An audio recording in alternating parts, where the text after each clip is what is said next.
கிருபை பெரியது. எத்தனை பேர் விசுவாசிக்கிறேன்? ஆமேன்னு சொல்லுவோமா? வசனமுடைய கர்த்தரை துதியுங்கள், அவர் நல்லவர், அவர் கிருபை என்றும் உள்ளது. அல்லேலூயா. ஆண்டவரே நீர் நல்லவர். ஆண்டவரே நாங்கள் விசுவாசிக்கிறோம், நீர் நல்லவர். நாங்கள் நம்புகிறோம் ஆண்டவரே, நீர் நல்லவர். உமது கிருபை எங்கள் வாழ்க்கையிலே எப்பொழுதும் இருக்கிறபடியினால் ஆண்டவரே நாங்கள் உம்மை துதிக்கிறோம் ஆண்டவரே.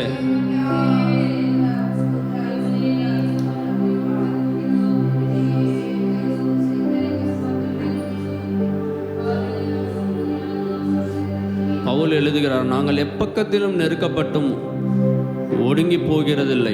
அல்லேலூயா. நெருக்கம் இல்லாமலாம் இருக்காது நம்ம வாழ்க்கையில். ஆனால் அந்த நெருக்கத்திலே அவர் கிருபை நமக்கு இருக்கிறது. அல்லேலூயா. பவுலுக்கு ஏற்பட்ட நெருக்கம் போல நமக்கு இல்லை. ஆனால் பவுல் இப்படியாக நாங்கள் எப்பக்கத்திலும் நெருக்கப்பட்டும் ஒடுங்கி போகிறதில்லை, கலக்கமடைந்து மனம் முறிவடைகிறதில்லை என்று அவர் விசுவாசத்தோடு எழுதுகிறார். உங்கள் கிருபை எங்கள் வாழ்க்கையில் எப்பொழுதும் இருக்கிறதே ஆண்டவரே. நாங்கள் ஆண்டவரே ஒடுங்கி போகாமல் ஆண்டவரே ஓடுகிறதற்கு உமது கிருபை எங்களுக்கு தேவை என்று கேளுங்க. நாங்கள் உம்மை துதிக்கிறோம் ஆண்டவரே, நீர் நல்லவர் ஆண்டவரே. உமது கிருபைகளை எங்களுக்கு பொழிய செய்யுங்க ஆண்டவரே. உமது கிருபை மேலானது. இந்த உலகத்தில் எதை பார்த்தாலும் ஆண்டவரே உமது கிருபை மேலானதாய் இருக்கிறதே ஆண்டவரே. இந்த கிருபையை நாங்கள் வாஞ்சிக்கிறோம் என்று கேட்போமா? இந்த கிருபையை எங்களுக்கு தாங்க என்று கேட்போமா?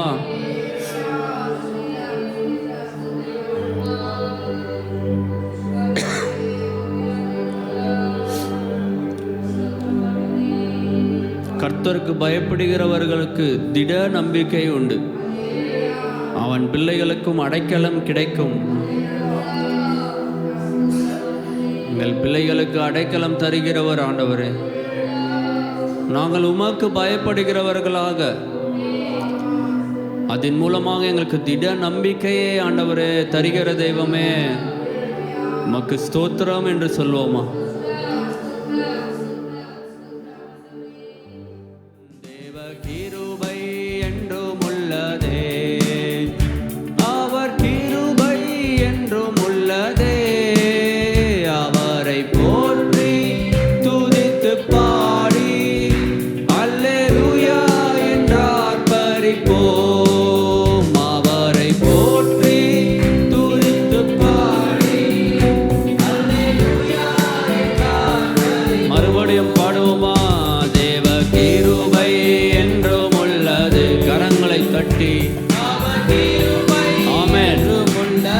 அவர் கிருபை, அவரை போற்றி பாடி அல்லேலூயா என்றார் பரிப்போம். அவரை போற்றி துதித்து பாடி அல்லேலூயா என்றார் பரிப்போம். நெருக்கப்பட்டும் மடிந்திடாமல் கர்த்தர் தாம் நம்மை காத்ததாலே. நெருக்கப்பட்டும் மடிந்திடாமல் கர்த்தர் தாம் நம்மை காத்ததாலே. அவர் நல்லவர், அவர் வல்லவர், அவர் கிருபை என்றும் உள்ளதே.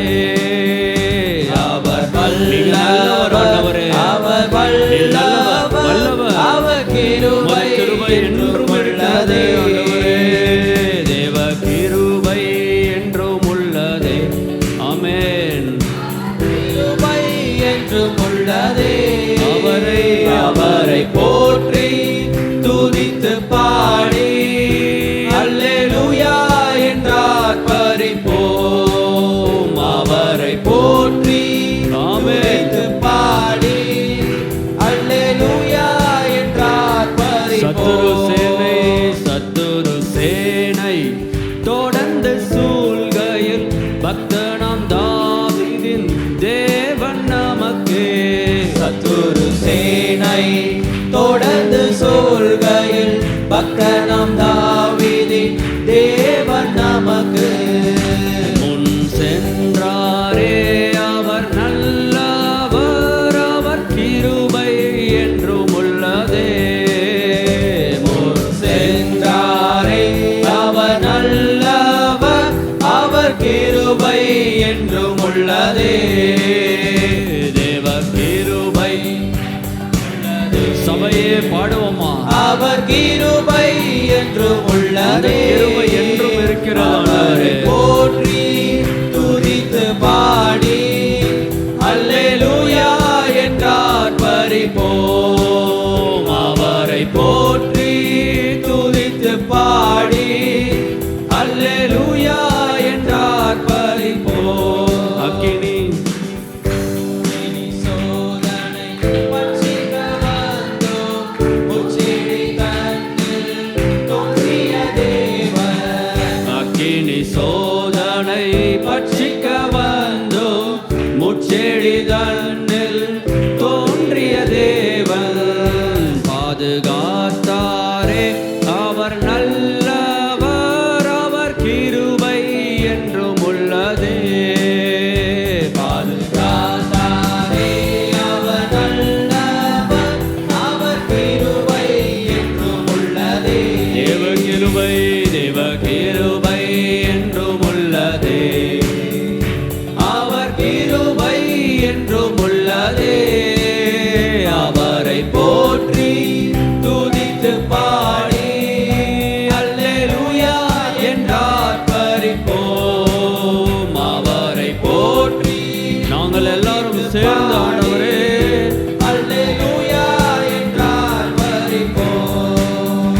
காரிருள் போன்ற கஷ்டங்கள் வந்தும் பாரினில் அவரின் பாதையில் ஒளியாய். காரிருள் போன்ற கஷ்டங்கள் வந்தும் பாரினில் அவரின் பாதையில் ஒளியாய். என்னை நடத்தினார் அவர் நல்லவர், அவர் கிருபை என்றும் உள்ளதே.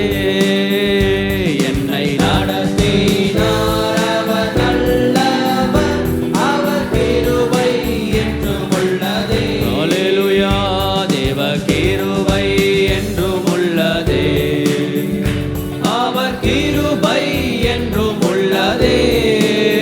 அவரை போற்றி துதித்து பாடி அல்லேலூயா என்றார் பரிபோம். அவரை போற்றி துதித்து பாடி அல்லேலூயா என்றார் பரிபோம். வெள்ளம் போல் நிந்தை வந்தோம் வீரன் நெகேமியா ஆவியை அழித்தே.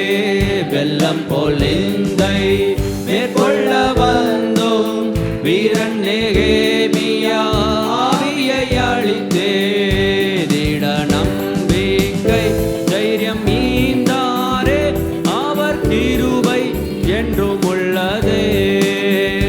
திட நம்பிக்கை தைரியம் மீந்தாரே, அவர் கிருபை என்றும் உள்ளதே. தேவ கிருபை என்றும் உள்ளதே. அவர் கிருபை என்றும் உள்ளதே. அவரை போற்றி துதித்து பாடி அல்லேலூயா என்றார் பரிபோம். அவரை போற்றி துதித்து பாடி அல்லேலூயா என்றார் பரிபோம். நித்திய தேவனாம் சத்திய பரந்தாம் நித்தமும் நம்முடன் இருப்பதாலே.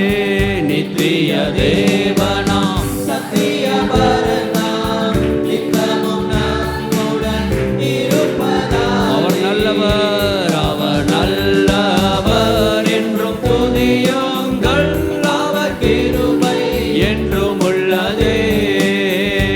அவர் நல்லவர் என்றும் துதியுங்கள், அவர் கிருபை என்றும் உள்ளதே.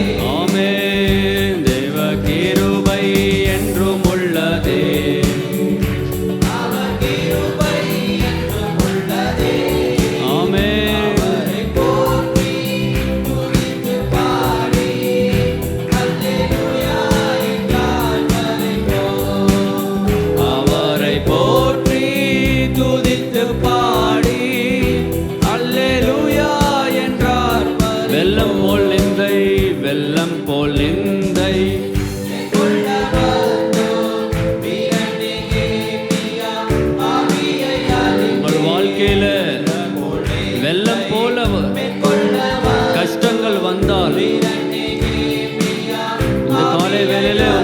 சொல்லுகிறேன். திட நம்பிக்கை, தைரியம் நமக்கு அவர் தருகிற தெய்வமாய் இருக்கிறார். அல்லேலூயா.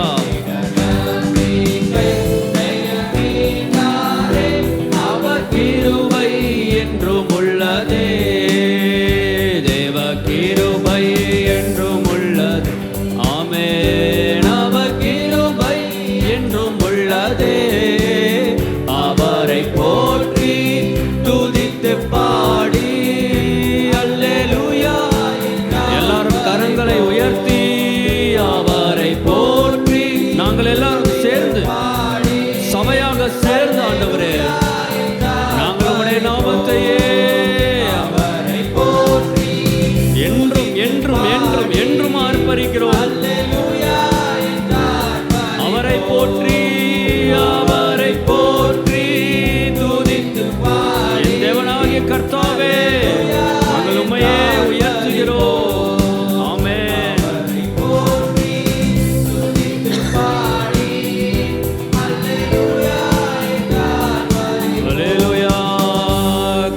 தட்டி ஆண்டவரே பாடல் வரிகளாக மாத்திரமல்ல ஆண்டவரே, எங்களுக்கு தைரியத்தை தருகிற தெய்வம் நீர் ஒருவரே ஆண்டவரே.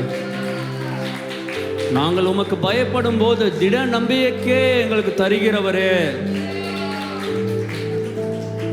உடைய சமூகத்தில் எங்களுக்கு அடைக்கலம் கிடைக்கிறபடியினால் ஆண்டவரே நாங்கள் உமக்கு பயந்து இருக்கிறோம், உண்மையே நம்பி இருக்கிறோம் ஆண்டவரே. எங்கள் கண்கள் உண்மையே நோக்கி பார்க்கிறது. சகலத்தையும் செய்ய நீர் வல்லவராய் இருக்கிறீர் ஆண்டவரே. எங்கள் வாழ்க்கையில செய்கிற ஒவ்வொரு காரியங்களிலும் ஆண்டவரே உமது கரம் விளங்கி கொண்டிருக்கிறது. உமது கிருபைகளை ஆண்டவரே எங்கள் ஒவ்வொரு வாழ்க்கையிலும் ஆண்டவரே, இந்த இடத்திலே வந்திருக்கிற ஒவ்வொரு நபரின் வாழ்க்கையிலும் நீர் வர்ஷிக்க பண்ணுங்க ஆண்டவரே. இயேசுநாதா உமக்கே அல்லேலூயா ஸ்தோத்திரம் செய்கிறோம் நின்னடியாதீரும் நாமத்தின் ஆதரவில். ஸ்தோத்திரம் செய்கிறோம் நின்னடியாதீரும் நாமத்தின் வானதூதர் சேனைகள் மானோகர கீதங்களால் எப்போதும், வானதூதர் சேனைகள்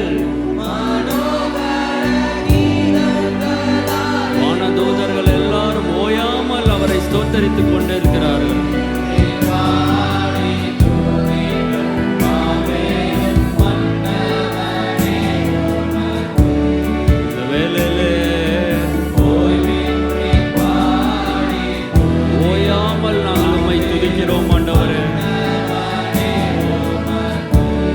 எல்லாரும் சொல்லுவோமா? ஸ்தோத்திரம் இயேசுநாதா உமக்கென்றும், ஸ்தோத்திரம் இயேசுநாதா, ஸ்தோத்திரம் இயேசுநாதா உமக்கென்றும், ஸ்தோத்திரம் இயேசுநாதா, ஸ்தோத்திரம் செய்கிறோம் நின்னடியாதீரும் நாமத்தின் ஆதரவில். உடைய திருநாமத்தை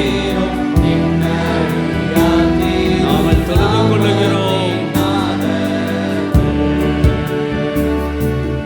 இத்தனை மகத்துவமுள்ள பதவி கொடுக்கலாம் எங்களுக்கு,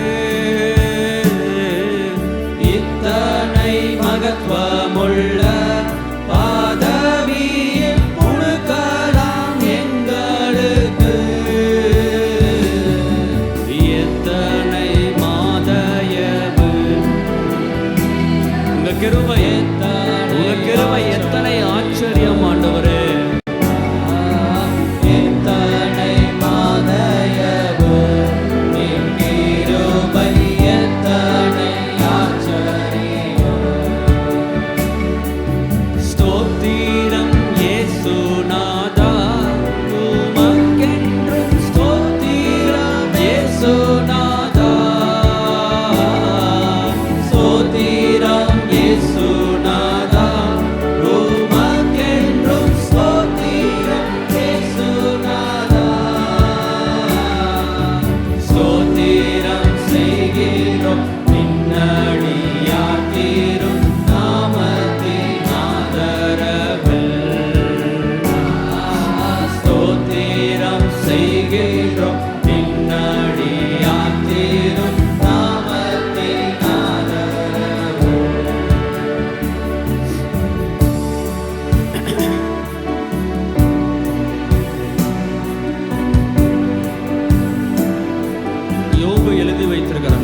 அவனை நீர் ஒரு பொருட்டாக எண்ணுகிறதற்கும் அவன் மேல் சிந்தை வைக்கிறதற்கும் காலைதோறும் அவனை விசாரிக்கிறதற்கும் நிமிஷந்தோறும் அவனை சோதிக்கிறதற்கும் அவன் எம்மாத்திரம். அவர் பார்வையிலே நாம் ஒன்றுமில்லை, ஆனாலும் அவர் நம்மளை தெரிந்து வைத்திருக்கிறார். நம்மளை அவர் குமாரனாக குமார்த்தியாக தெரிந்து வைத்திருக்கிறார். அவருடைய கிருபையினை நமக்கு மேல் பொழிய செய்திருக்கிறார். எத்தனை தயவு நமக்கு அவர் காண்பிக்கிறார். விசுவாசிக்கிறவங்க சத்தமாய் ஒரு அல்லேலூயா என்று சொல்லுவோமா? எங்கள் வாழ்க்கையிலே ஆண்டவரே நீர் காண்பிக்கிற கிருபைகளுக்காக நன்றி என்று சொல்லுவோமா? எவ்வளவு ஆச்சரியமான காரியங்களை ஆண்டவரே எங்கள் வாழ்க்கையிலே நீர் செய்து கொண்டிருக்கிறீங்களே ஆண்டவரே, உமக்கே ஸ்தோத்திரம் என்று சொல்லுவோமா?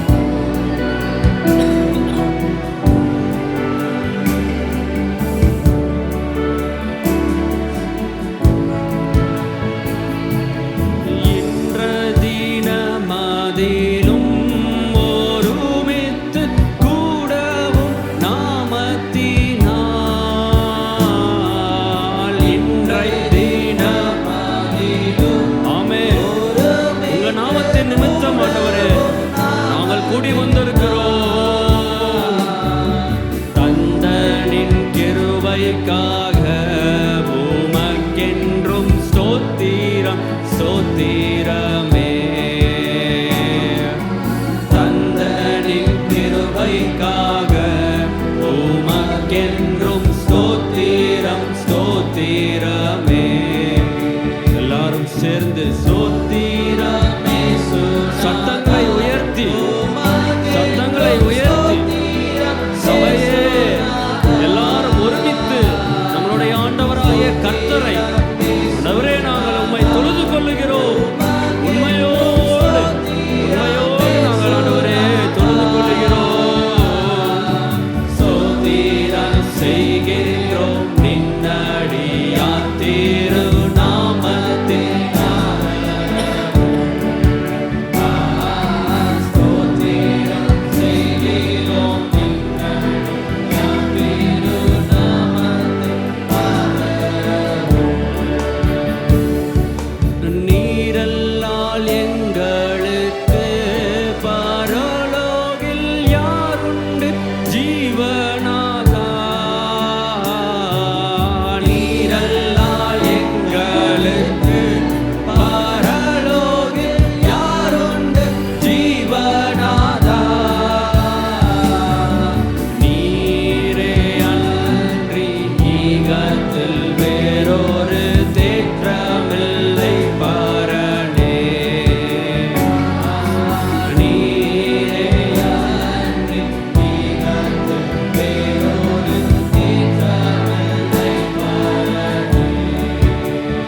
சங்கீதம் 73:25 எப்படியாக சங்கீதக்காரன் எழுதி வைத்திருக்க, பரலோகத்தில் உம்மை அல்லாமல் எனக்கு யார் உண்டு, பூலோகத்தில் உம்மை தவிர எனக்கு வேற விருப்பம் இல்லை.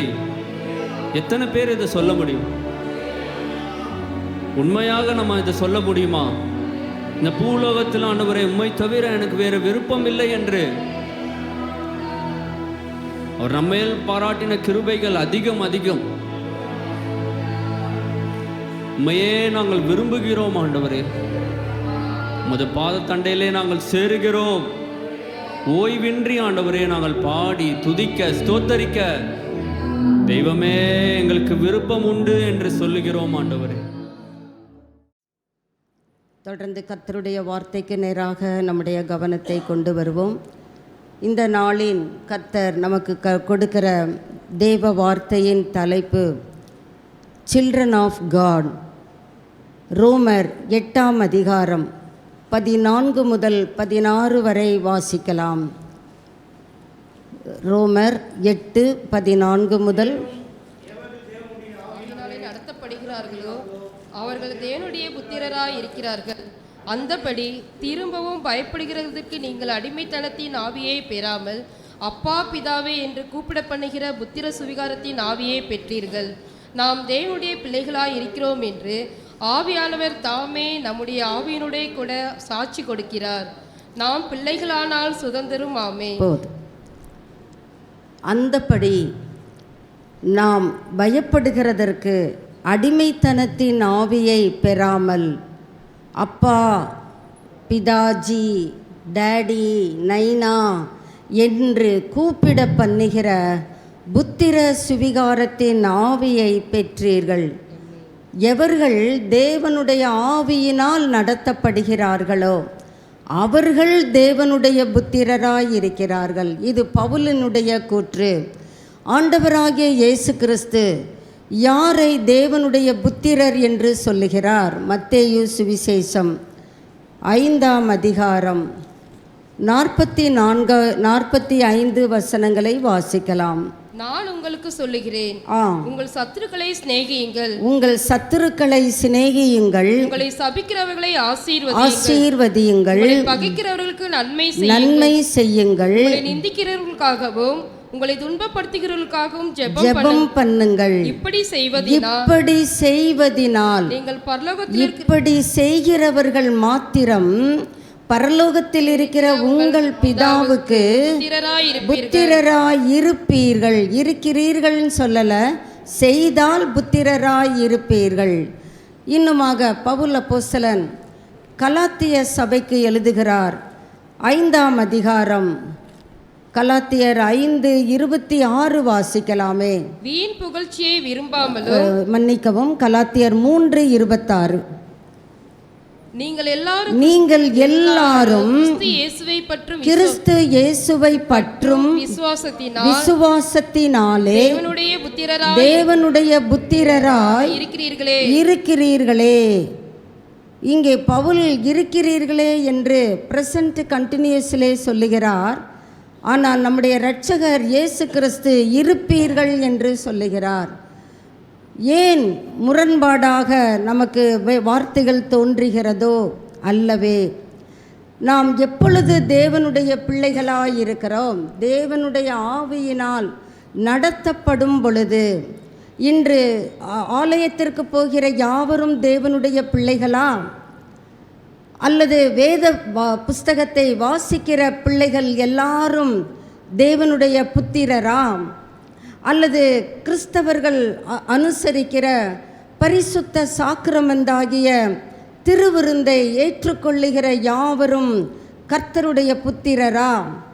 இந்த வார்த்தைகள் எல்லாம் பதிலாகத்தான் இந்த நாளின் செய்தி நாம் கவனித்து கேட்டால்தான் கர்த்தருடைய வார்த்தையின் சாராம்சத்தை நாம் புரிந்து கொள்ள முடியும். அதனால் ஒரு விசை கூட, ஆண்டவரே உம்முடைய சத்தத்தினுடைய காரியங்களை அறிந்து கொள்ள எங்களுக்கு பிரகாசமுள்ள மன கண்களை தாங்கப்பான்னு சொல்லி கர்த்தரை நோக்கி வேண்டுவோமே. நல்ல தகப்பனே, இந்த காலை வேளையிலே உம்முடைய பரிசுத்த சமூகத்திலே அமர்ந்திருக்கிறோம் ஐயா. எக்கால சத்தம் போன்ற உம்முடைய சத்தத்தை கர்த்தருடைய நாளில் உம்முடைய சீடன் கேட்டதாக வேதத்திலே வாசிக்கிறோமே. அதே ஆவியானவர் தாமே இந்த காலை வேளையிலும் உம்முடைய எக்கால சத்தம் போன்ற சத்தத்தை நாங்கள் ஒவ்வொருவரும் கேட்க வாஞ்சிக்கிறோம். ஆண்டவரே, உம்முடைய சத்தம் வல்லமையுள்ளது அல்லவா? நீர் மகத்துவம் நிறைந்தவர் அல்லவா?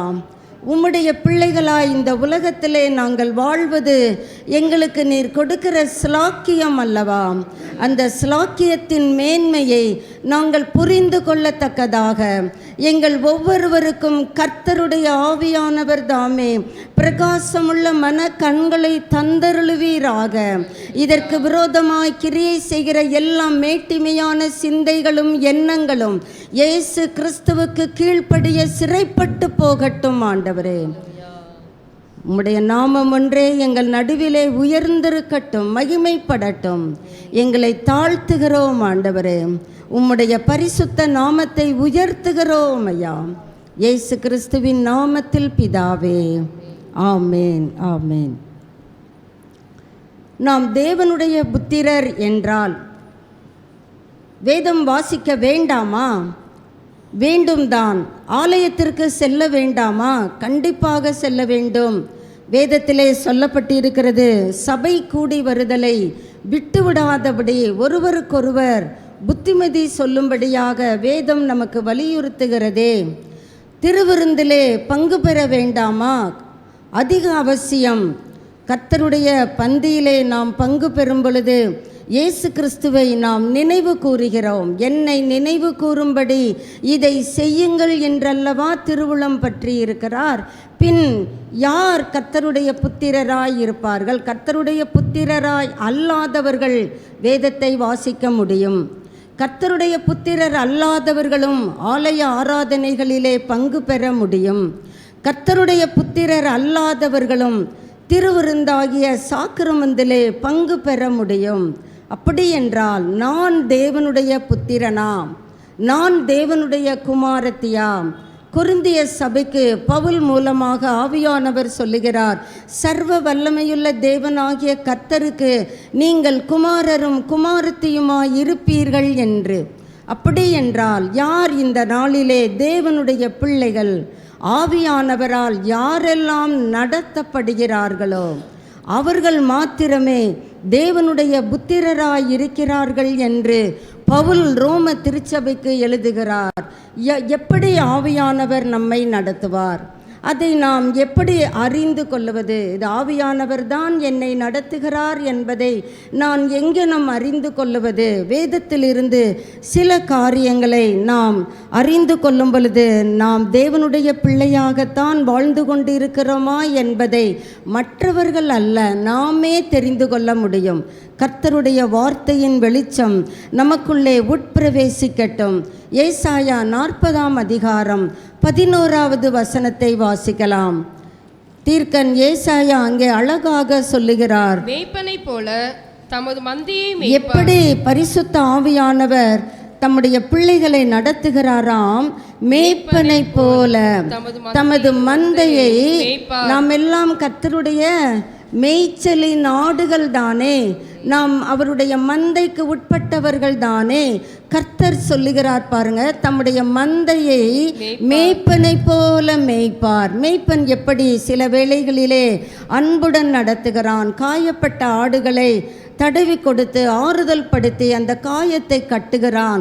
அது குணமடையும் பொழுது அந்த ஆட்டை விட மேய்ப்பன் தான் அங்கே சந்தோஷத்துடன் உவகை கொள்ளுகிறான். மாத்திரமல்ல, ஒரு சில நேரங்களிலே அந்த ஆடு சற்று முன்னதாக கால் துரிதமாக தப்பி நடக்கும் பொழுது தான் கையில் வைத்திருக்கிற கோலை கொண்டு அந்த ஆட்டை மென்மையாக தண்டித்து தம் பக்கமாக அந்த மேய்ப்பன் இழுத்து கொள்ளுகிறான். அந்த பக்கம் போனா உனக்கு ஆபத்து, இந்த பக்கம் வாய், வழி இதுவே, இதிலே நடவுங்கள் என்று சொல்லுகிற சத்தத்தை மேய்ப்பன் அங்கே கொடுக்கிறதை பார்க்க முடியும். ஆட்டுக்குட்டிகளை தமது புயத்தினால் மந்தையை மேய்க்கிற கர்த்தர் இங்கே பிரித்து சொல்லுகிறார். ஆட்டுக்குட்டிகள், ஆடுகள், அங்கே ஆட்டுக்குட்டிகளை எப்படி நடத்த வேண்டும், ஆடுகளை எப்படி நடத்த வேண்டும். ஆடுகளிலும் கறவல் ஆடுகள், ஆர்டினரியாக இருக்கக்கூடிய வளர்ந்து கொண்டிருக்கிற ஆடுகள். இங்கே பார்க்கிறோம், ஆட்டுக்குட்டிகளை தம்முடைய புயத்தினால் சேர்த்து. இந்த ஆட்டுக்குட்டிகள் மிகவும் மென்மையானவை, இளகிய மனம் படைத்தவை. புயத்தினால் மேய்ப்பன் அங்கே சேர்த்து கொள்ளுகிறார், தம்முடைய மடியிலே வைத்து கொள்ளுகிறார். அந்த ஆட்டுக்குட்டிகளை அரவணைக்கிறார். மாத்திரமல்ல, கறவல் ஆடுகள், அது கறவல் ஆடுகளாய் இருக்கிறதுனால அது வழியிலே நடக்கும் பொழுது துவண்டு போய்விடுமே. கர்த்தராகிய மேய்ப்பருக்கு நன்கு தெரியும். கறவல் ஆடுகளை எப்படி நடத்துகிறார்? மெதுவாய் நடத்துகிறார். எத்தனை நல்ல தெய்வம்! இந்த நடத்துதலுக்கு யார் உட்படுகிறார்களோ அவர்களைத்தான் வேதம் சொல்லுகிறது தேவனுடைய புத்திரர் என்று. இன்னும் கொஞ்சம் நம்ம ஆழத்துக்குள்ளாக போகலாம். யாத்திராகமத்துக்கு வருவோம். 36ஆம் அதிகாரம் முதல் 2 வசனங்களை வாசிக்கலாம். யாத்திராகமம் 36:1-2. அப்பொழுது பரிசுத்த ஸ்தலத்து திருப்பணிகளுக்கு அடுத்த சகல பாருங்க, வேலைகளையும் பரிசுத்த ஸ்தலத்து திருப்பணிகளுக்கு அடுத்த சகல வேலைகளையும் கர்த்தர் ஆலயத்துக்குள்ளே நாம் எந்த வேலையை செய்தாலும், அது தூக்கி எறிகிறோமோ மென்மையாக நடத்துகிறோமோ, எந்த வேலையாயிருக்கட்டும், அதை கருத்துடன் செய்கிறோமோ அலட்சியமாய் செய்கிறோமோ, எந்த வேலையாயிருக்கட்டும், அது போதிக்கிற வேலை மாத்திரம்தான் கர்த்தருடைய வேலை அல்ல. எகிப்திலிருந்து புறப்பட்ட யாவரும் கர்த்தருக்கு யார்? ஊழியக்காரர். நாம் செய்கிற வேலைகளை செய்வதற்கான கர்த்தர் பாருங்க, சகல வேலைகளையும் கர்த்தர் கற்பித்தபடி எல்லாம். கர்த்தருடைய ஆவியானவர் நமக்கு கற்பித்து கொடுக்கிறவர், கற்றுக் கொடுக்கிறவர். என்னிடத்திலே கற்றுக்கொள்ளுங்கள் என்று சொல்லுகிறவர். அவரிடத்திலே, மேய்ப்பனிடத்திலே நாம் கற்றுக்கொள்ளும் பொழுது அவர் கற்பிக்கிறபடி எல்லாம் நாம் செய்ய அறியும்படிக்கு அவர்கள்தான் கர்த்தருடைய புத்திரர். இப்போ நமக்கு தெரிந்திருக்கும், ஆலய ஆராதனைக்கு வருகிறவர்கள், திருவிருந்திலே பங்கு பெறுகிறவர்கள், பரிசுத்த வேதாகமத்தை வாசிக்கிறவர்கள் தேவனுடைய புத்திரரா? அல்லது மேய்ப்பனைப் போல அவருடைய மேய்ச்சலுக்கு கட்டுப்பட்டு அவர் கறவலாடுகளை மெதுவாய் நடத்துகிறவர், ஆட்டுக்குட்டிகளை புயத்தினால் சேர்த்து மடியிலே வைத்து கொள்ளுகிறவர், அவர் கற்பித்தபடி எல்லாம் செய்வதற்கு இந்த மந்தை என்ன செய்திருக்க வேண்டும்? அறிந்திருக்க வேண்டும். அறியும்படிக்கு கர்த்தரால். யார் நமக்கு ஞானத்தை கொடுக்கிறது? கர்த்தர். நம்ம இன்னைக்கு அநேக வேளைகளிலே நான் இதை செய்கிறேன் என்று மேன்மைப்பட்டு கொள்ளுகிறோம், பெருமிதம் அடைகிறோம். ஆனால் இங்கே ஆவியானவர் அழகாக எழுதி வைத்திருக்கிறார் பாருங்க, செய்ய அறியும்படிக்கு, கர்த்தர் கற்பித்தபடி எல்லாம் செய்ய அறியும்படிக்கு கர்த்தரால் தான் நமக்கு ஞானம் வேண்டும், கர்த்தரால் தான் புத்தி வேண்டும், கர்த்தரால் தான் அந்த யுக்திகள் வேண்டும். நம்ம ஜெபத்திலே, ஆராதனையிலே ஒரு வார்த்தையை நாம் கேட்க முடிந்தது, அந்த யோசித புத்தி. அது யாரால் நமக்கு கிடைக்கும்? கர்த்தர் ஒருவர் தான் நமக்கு கொடுக்கிறவர். நாம் இதை விசுவாசிக்கிறோம் என்றால் ஆண்டவருக்கு அல்லேலூயா சொல்லலாமே. கர்த்தாவே, எனக்கு ஞானத்தை தாரும், என் பிள்ளைகளுக்கு ஞானத்தை தாரும், புத்தியை தாரும், நீர் கற்பித்தபடி எல்லாம் செய்வதற்கு நாங்கள் அறிந்து கொள்ளக்கூடிய அந்த அண்டர்ஸ்டாண்டிங் நாலேஜை எங்களுக்கு தாரும். அப்படி யார் ஒருவர் ஜெபித்து கர்த்தருடைய ஆலோசனைக்கு கட்டுப்பட்டு நடக்கிறோமோ அவர்களை தான் வேதம் தேவனுடைய புத்திரர் என்று அழைக்கிறது. அவர்கள்தான் நன்மை செய்ய முடியும், அவர்கள்தான் சபிக்கிறவர்களை ஆசீர்வதிக்க முடியும், அவர்கள்தான் நிந்திக்கிறவர்களுக்காக ஜெபம் பண்ண முடியும். அதர்வைஸ் மற்ற பிள்ளைகளால் அது எப்படி நான் பழி வாங்குவேன், அது எப்படி அவர்கள் எனக்கு விரோதமாக செய்வது, அந்த மன குமுறல் தான் நம்மை ஆக்கிரமிக்குமே தவிர மத்தேயு 5:45 படியாக நம்முடைய ஜீவியம் மாறுவதற்கு நாம் அறிய வேண்டும் என்றால் கர்த்தர் கற்பித்தபடியெல்லாம் செய்வதற்கு கர்த்தரால் ஞானமும் புத்தியும் பெற்ற விவேக இருதயம் உள்ள, விவேக இருதயம் சபைக்கு தேவன் கொடுக்கிறார். 2வது வசனத்தை வாசிக்கலாம். பெசலேயேலையும் கர்த்தரால் ஞானம் அடைந்து, பாருங்க, முதல் வசனத்துல வாசிக்கிறோம், கர்த்தரால் ஞானமும் புத்தியும் பெற்ற விவேக இருதயம். அப்படி என்றால் உலக ஞானம் இங்கே செல்லுபடி ஆகாது என்பதைத்தான் ஆவியானவர் தெள்ள தெளிவாக நமக்கு கூறுகிறார். அடுத்ததாலே வாசிக்க முடிகிறது, கர்த்தரால் ஞானம் அடைந்து அந்த வேலைகளை செய்ய வரும்படி தங்கள் இருதயத்தில் எழுப்புதல் அடைந்த. ஞான அப்போ இருதயத்திலே எழுப்புதல் ஏற்படுவது யாருக்குள்ளாக? கர்த்தருடைய பிள்ளைகளுக்குள்ளாக தான் அந்த இருதயத்திலே எழுப்புதல் வரும். அவர்கள் எதை பெற்றுக்கொள்ளுகிறார்கள்? ஞான இருதயத்தை கர்த்தரிடத்திலிருந்து பெற்றுக்கொள்ளுகிறார்கள். இப்பொழுது நமக்கு ஓரளவிற்கு நம்முடைய சிந்தையிலே ஒரு உணர்வு ஏற்படும் என்று கர்த்தருக்குள் நம்புகிறேன். நான் தேவனுடைய புத்திரராயிருக்கிறேனா? ஒருவேளை அந்த இல்லையோ அப்படியோ இப்படியோ என்றால் இந்த காலை வேளையிலே கர்த்தருக்கு நம்மை அர்ப்பணிப்போம் என்றால், ஆண்டவரே நம்ம பாடணும், நாங்கள் இப்படி பெற்றுக்கொள்ளுவோம், உமக்குள்ளாக நாங்கள் வளருவோம், பாடுகிறோம். ஆராதனை நடத்துகிறவர்கள் நமக்கு சொல்லுகிறார்கள், அர்ப்பணத்தோடு பாடுவோம் என்று. நான் இப்படியாக உம்மை துதிப்பேன். நிஜமா? அது உண்மையா? நமக்குள் இருக்கிற ஆவியானவர் ஆம் என்று ஆமேன் என்று சொல்லுவாரா, அல்ல என்று சொல்லுவாரா? நமக்கே தெரியும்.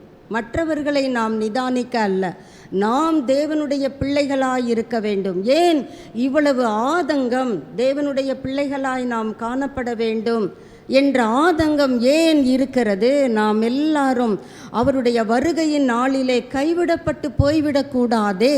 நீங்கள் வெளிப்படுத்தல் 2-3 அதிகாரங்களை நீங்கள் வாசித்து பாருங்க. சிமிர்னா சபையையும் பிலதெல்பியா சபையையும் தவிர மற்ற சபைகளுக்கு கர்த்தர் கொடுக்கிற ஆலோசனை மனம் திரும்பு. சபைதானே, சபை மனம் திரும்பாமலா உள்ளே உட்கார்ந்திருக்கிறது? அந்த சபையை தான் கர்த்தர் சொல்லுகிறார், அந்த மனம் திரும்புவதற்கும் நீ ஜாக்கிரதைப்படு. 2 சபையை தான் கர்த்தர் எந்த குறைகளையும் சொல்லாமல் தட்டி கொடுத்து கரவல் ஆடுகளை மெதுவாய் நடத்துகிறார். பயப்படாத, நீ படப்போகிற பாடுகளை குறித்து பயப்படாத, ஒன்று செய்யி, மரண பரியந்தம் நீ உண்மையாயிரு. அடுத்த சபைக்கு சொல்கிறாரு, நான் ஒருவரும் பூட்டக்கூடாதபடி திறக்கிறவர், ஒருவரும் திறக்கக்கூடாதபடி பூட்டுகிறவர், நீ சத்தியத்தின்படி நடக்கிற. Well done. நாம் இந்த 2 சபைகளிலே காணப்படுகிற நபர்களாய் இருக்க போகிறோமா, அல்லது ஜாக்கிரதையாயிருந்து மனம் திரும்பு என்று கர்த்தர் நம்மை பார்த்து சொல்லுகிற நிலையிலே நாம் காணப்படுகிறோமா? எப்படி ஆவியானவர் நம்மை அவர் பக்கமாக இழுத்து கொள்ளுகிறார்? வாசிக்கலாம் பாருங்க. லூக்கா 4ஆம் அதிகாரம் 18வது வசனம். இந்த வார்த்தையை இயேசு கிறிஸ்து வேதத்திலே எடுத்து வாசிக்கிறார் என்று நாம் அங்கே பார்க்க முடிகிறது. கர்த்தருடைய ஆவியானவர் என்மேல் இருக்கிறார், தரித்திரத்திற்கு சுவிசேஷத்தை. எதற்கு ஆவியானவர் நம்மோடு கூட இருக்கிறார்? தேவ ஆவியினால் யாரெல்லாம் நடத்தப்படுகிறார்களோ, தேவ ஆவியானவர் என் மேல் இருக்கிறார். எதற்கு இருக்கிறார்? அதை பட்டியலிடுகிறார். ஏசாயா 61:1-3 வரை உள்ள வார்த்தைகளின் சுருக்கத்தை லூக்கா 4:18 அங்கே ஆண்டவரும் இரட்சகருமாயிருக்கிற இயேசு கிறிஸ்து அங்கே சொல்லுகிறதை பார்க்க முடிகிறது. வாசிக்கலாம். லூக்கா 4:18. தரித்திரருக்கு சுவிசேஷத்தை இருக்கிறார். தரித்திரருக்கு, தரித்திரர் என்று இங்கே சொல்லப்படுகிற பதம் இக்கானமியிலே புவராயிருக்கிறவர்களை அல்ல. நம்முடைய பார்வையிலே தரித்திரர் என்றால் ஒன்றுமில்லாதவர்கள், ஏழைகள். அவர்கள்கிட்ட பணம் கிடையாது, அவர்களிடம் நல்ல வஸ்திரம் கிடையாது, அவர்கள் உண்ணுவதற்கு நல்ல போஷாக்கு கிடையாது. இது நம்முடைய கணிப்பு.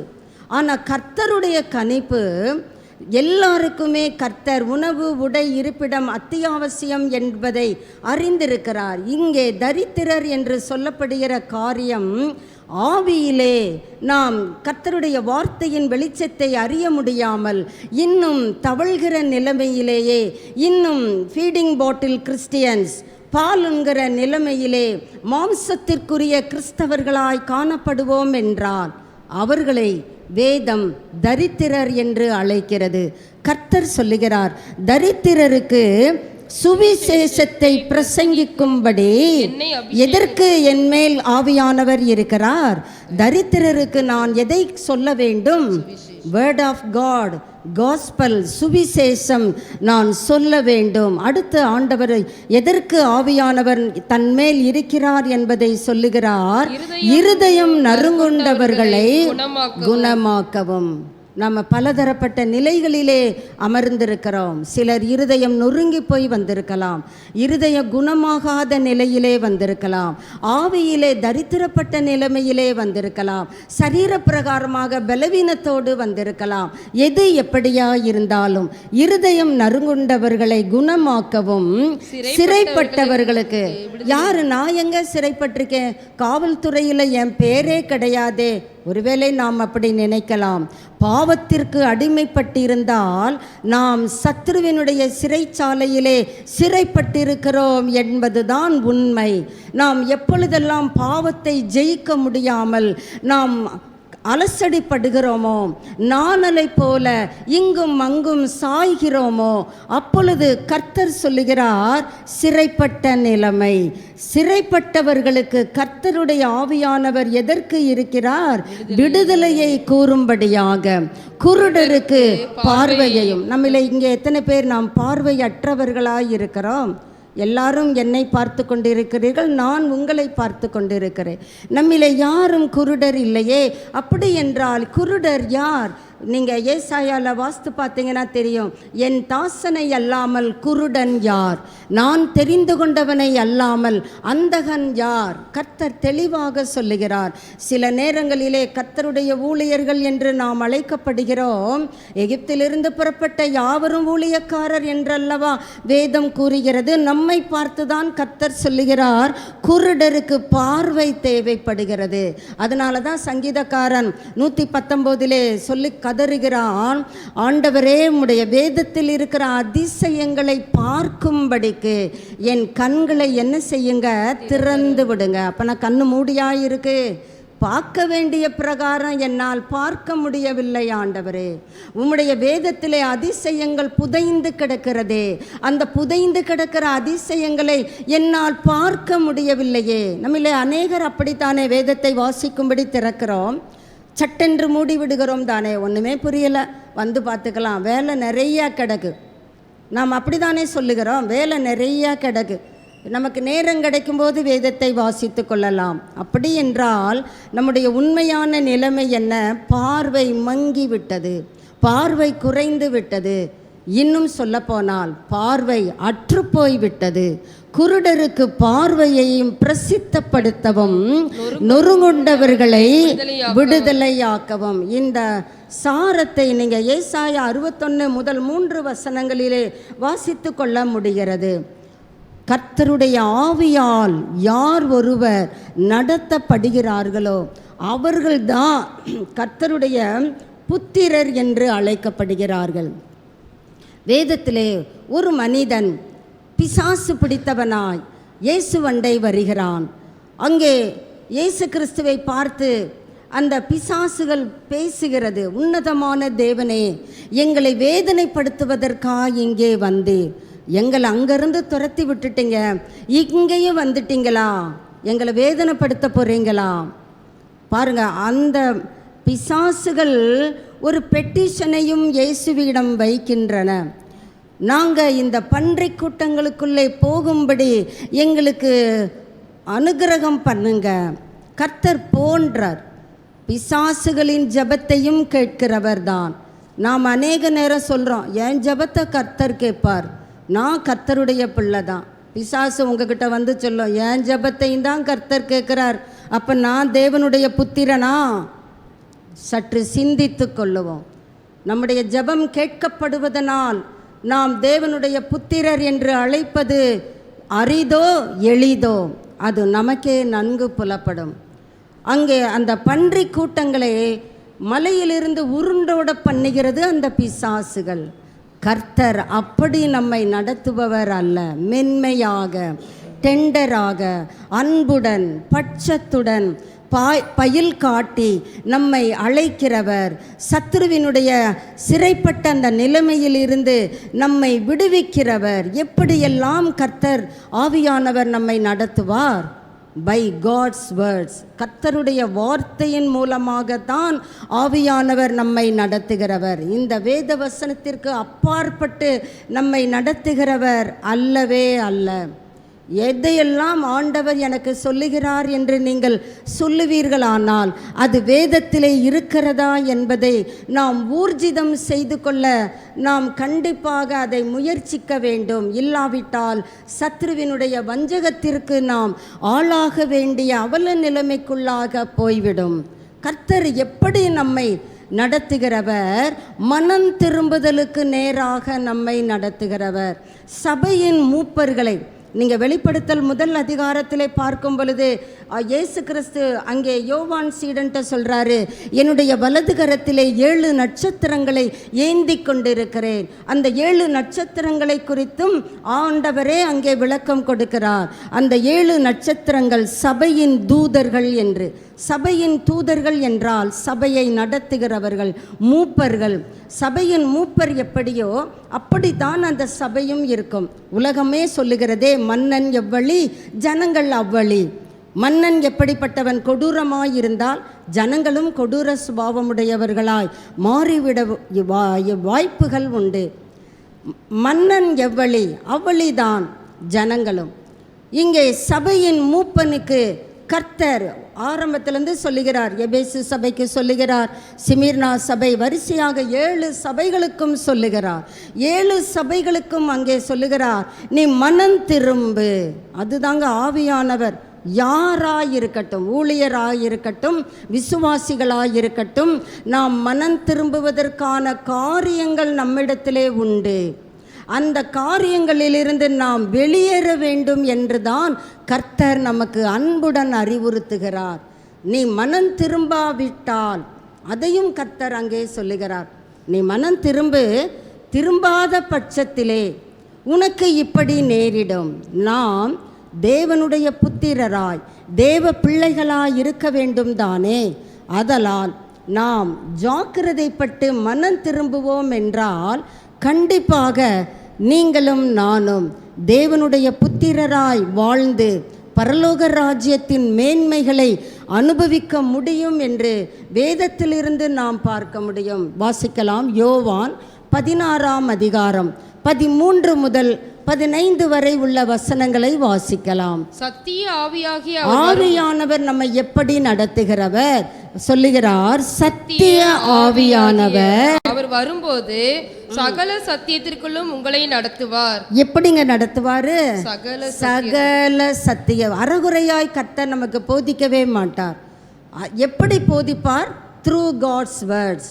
கர்த்தருடைய வார்த்தையின் மூலமாக சகல சத்தியத்திற்கு உள்ளும், வெளியே இல்லைங்க, உள்ளே சத்தியத்திற்குள்ளே. அவர் பேரே சத்தியபரர், உண்மையுள்ளவர், உங்களை நடத்துவார். வாசிக்கலாம். அவர் தம்முடைய சுயமாய் பேசாமல் தாம் கேள்விப்பட்டவைகள் யாவையும் தம்முடைய சுயமாய் பேசாமல், அவர் தம்முடைய சொந்த கதையெல்லாம் சொல்ல மாட்டார். நம்முடைய காரியங்களை நமக்கு அன்புடன் உணர்த்துவார். சுவிசேஷத்தை, வரப்போகிற காரியங்களை உங்களுக்கு அறிவிப்பார். அவர் என்னுடையதில் எடுத்து உங்களுக்கு அறிவிப்பதனால் என்னை மகிமைப்படுத்துவார். இயேசுவாகிய அவர் சொல்லுகிறார், நான் மகிமைப்படுவேன். என்னிடத்தில் இருக்கிறத எடுத்து உங்களுக்கு அவர் அறிவிப்பார். பிதாவினுடையவைகள் யாவும் என்னுடையவைகள். பாருங்க, இந்த 3 வசனங்களிலும் திரித்துவம் அங்கே அப்படியே வெளிப்படுகிறது. பிதா, குமாரன், பரிசுத்த ஆவியானவர் மூவரும் ஒருவராய் நமக்கு அழகாக சத்தியத்தை போதித்து நடத்துகிறார் என்பதை வாசிக்கலாம். 15 பிதாவினுடையவைகள் யாவும் என்னுடையவைகள், அதனாலே அவர் என்னுடையதில் எடுத்து பிதா கிட்ட இருக்கிறது என்கிட்ட இருக்கு, என்கிட்ட இருக்கிறத ஆவியானவர் உங்களுக்கு அறிவிப்பார், உங்களை சகல சத்தியத்திற்குள்ளும் நடத்துவார். எத்தனை அருமையான வார்த்தையினுடைய ஆழம் பாருங்க. சத்தியத்திற்குள்ளே நம்மை கொண்டு செல்லுகிற கர்த்தர். வாசிக்கலாம், 16 வாசிக்கலாம்.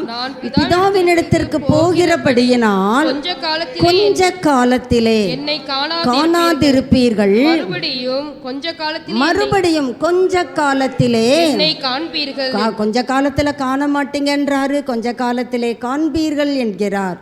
இது புரியவில்லையே. இயேசுவானவர் மரித்து உயிர்த்தெழுந்து பிதாவின் வலது பாரிசத்திலே வீற்றிருக்கிறார். தம்முடைய ஆவியானவரை நமக்கு அனுப்பி அவர் இயேசுவினுடைய சத்தியத்தை நமக்கு என்ன செய்கிறார்? போதிக்கிறார். எதை போதிக்கிறார்? மனம் திரும்ப வேண்டும். நாம் மனதை தேவனுக்கு நேராக திருப்ப வேண்டும். பழைய ஏற்பாட்டிலும் இந்த வார்த்தையினுடைய ஆழத்தை நாம் அறிந்து கொள்ள முடியும். 2 நாளாகமம் 7:14 நீங்கள் வாசித்து பார்த்தால் அங்கே சொல்றார், என் நாமம் தரிக்கப்பட்ட என் ஜனங்கள். அங்கே வெளிப்படுத்தலிலே சொல்லப்படுகிற அதே வார்த்தை தான். சபையின் மூப்பர் யாரு? கர்த்தருடைய நாமத்தை தரித்திருக்கிறவர்கள் தானே. நாம் எல்லாரும் ஊழியக்காரர் என்று மேன்மைப்படுகிறோமே. நமக்கு எல்லாரும் கர்த்தருடைய நாமம் தரிக்கப்பட்டு இருக்கிறதே. கர்த்தருடைய நாமம் தரிக்கப்பட்டு இருக்கிற நாம் கர்த்தருடைய ஜனங்கள் தானே. கர்த்தர் அங்கே சொல்லுகிறார், என் ஜனங்கள் தங்களை என்ன செய்ய வேண்டும்? தாழ்த்தி. அப்போ நம்முடைய அந்த மேட்டிமையை கர்த்தர் அங்கே சுட்டி காட்டுகிறார். தாழ்த்தி அடுத்து என்ன செய்ய வேண்டும்? ஆண்டவரை நோக்கி ஜெபிக்க வேண்டும். நாம் ஜெபிப்பதிலே குறைவுபட்டவர்கள் என்பதை 2 நாளாகமம் 7:14 மூலமாக ஆவியானவர் சொல்லுகிறார். நம்முடைய ஜெப வாழ்க்கையை சற்று யோசித்து பாருங்கள். அநேக நேரங்களிலே கர்த்தருடைய மகத்துவங்களை தூஷிக்க தயங்குவதில்லை. ஏன் கர்த்தர் இப்படி பண்ணிட்டாரு, அவர் மட்டும் இப்படி செய்யலைன்னா செஞ்சு எனக்கு இப்படி பண்ணிட்டாரு, அவங்களுக்கெல்லாம் இல்லையே, அவங்கெல்லாம் நல்லா இருக்காங்களே, எனக்கு மாத்திரம்தான் கஷ்டம். இதெல்லாம் கர்த்தரை நாம் தூஷிக்கிற தூஷணை. கர்த்தர் நம்ம எப்படி நடத்துகிறாரோ அந்த நடத்துதலுக்கு நாம் இணங்கி போவோம் என்றால் ஆட்டோமேட்டிக்காக நமக்குள்ளாக எது வருகிறது? தாழ்மை, மனத்தாழ்மை, ஜெபம், அவருடைய முகத்தை நாம் தேட வேண்டும். அப்போஸ்தலர் 17 வாசிக்கிறோம், தடவையாகிலும் நாம் கண்டுபிடிக்கத்தக்கதாக நம்மில் ஒருவருக்கும் அவர் தூரமானவர் அல்லவே. உங்கள் கையை நீட்டி பாருங்க, அங்கனைக்குள்ளே தான் கர்த்தர் இருக்கிறார். நீ பிளைண்டாக இருக்கிறியா, பார்வை இல்லைன்றியா, தடவையாவது என்னை கண்டுபிடிச்சுக்கோ. ஏனென்றால் கர்த்தர் இயேசு வருகிறார், மாரநாதா என்றுதான் வேதம் முடிவடைகிறது.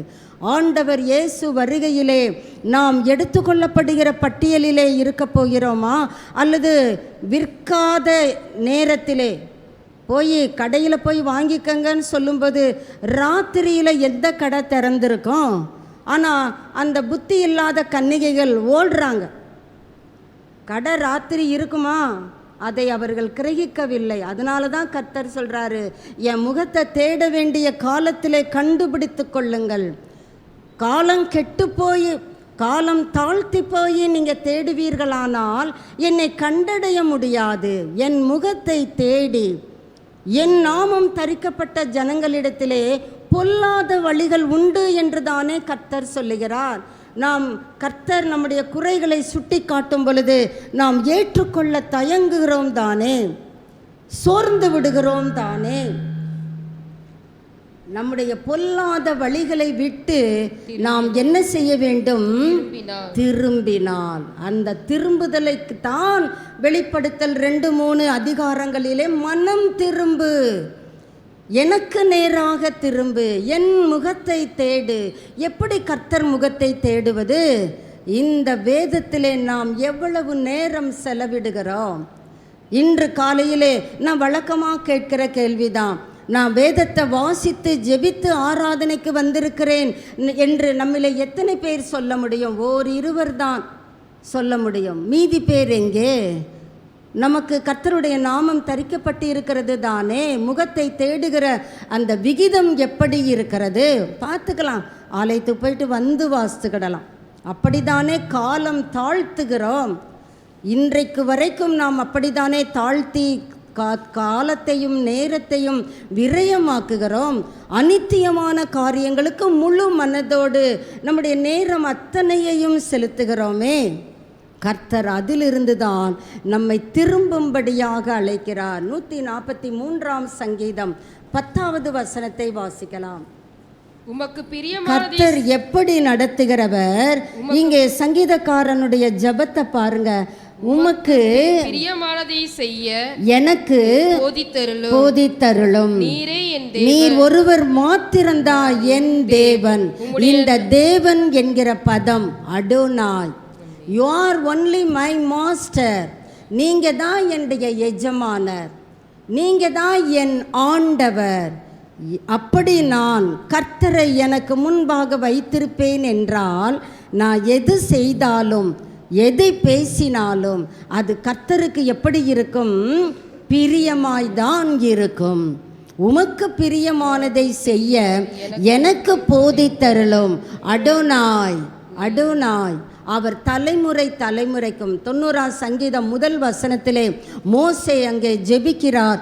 தலைமுறைக்கும், எனக்கு மட்டும் இல்லை, என்னுடைய அடுத்த பிள்ளைகளுக்கு பேர பிள்ளைகளுக்கு மட்டும் இல்லை, நீர் வருகிற நாள் வரையும் இருக்கிற என்னுடைய தலைமுறையினர் அத்தனை பேருக்கும் நீர் ஒருவர் தான் அடோனாய்.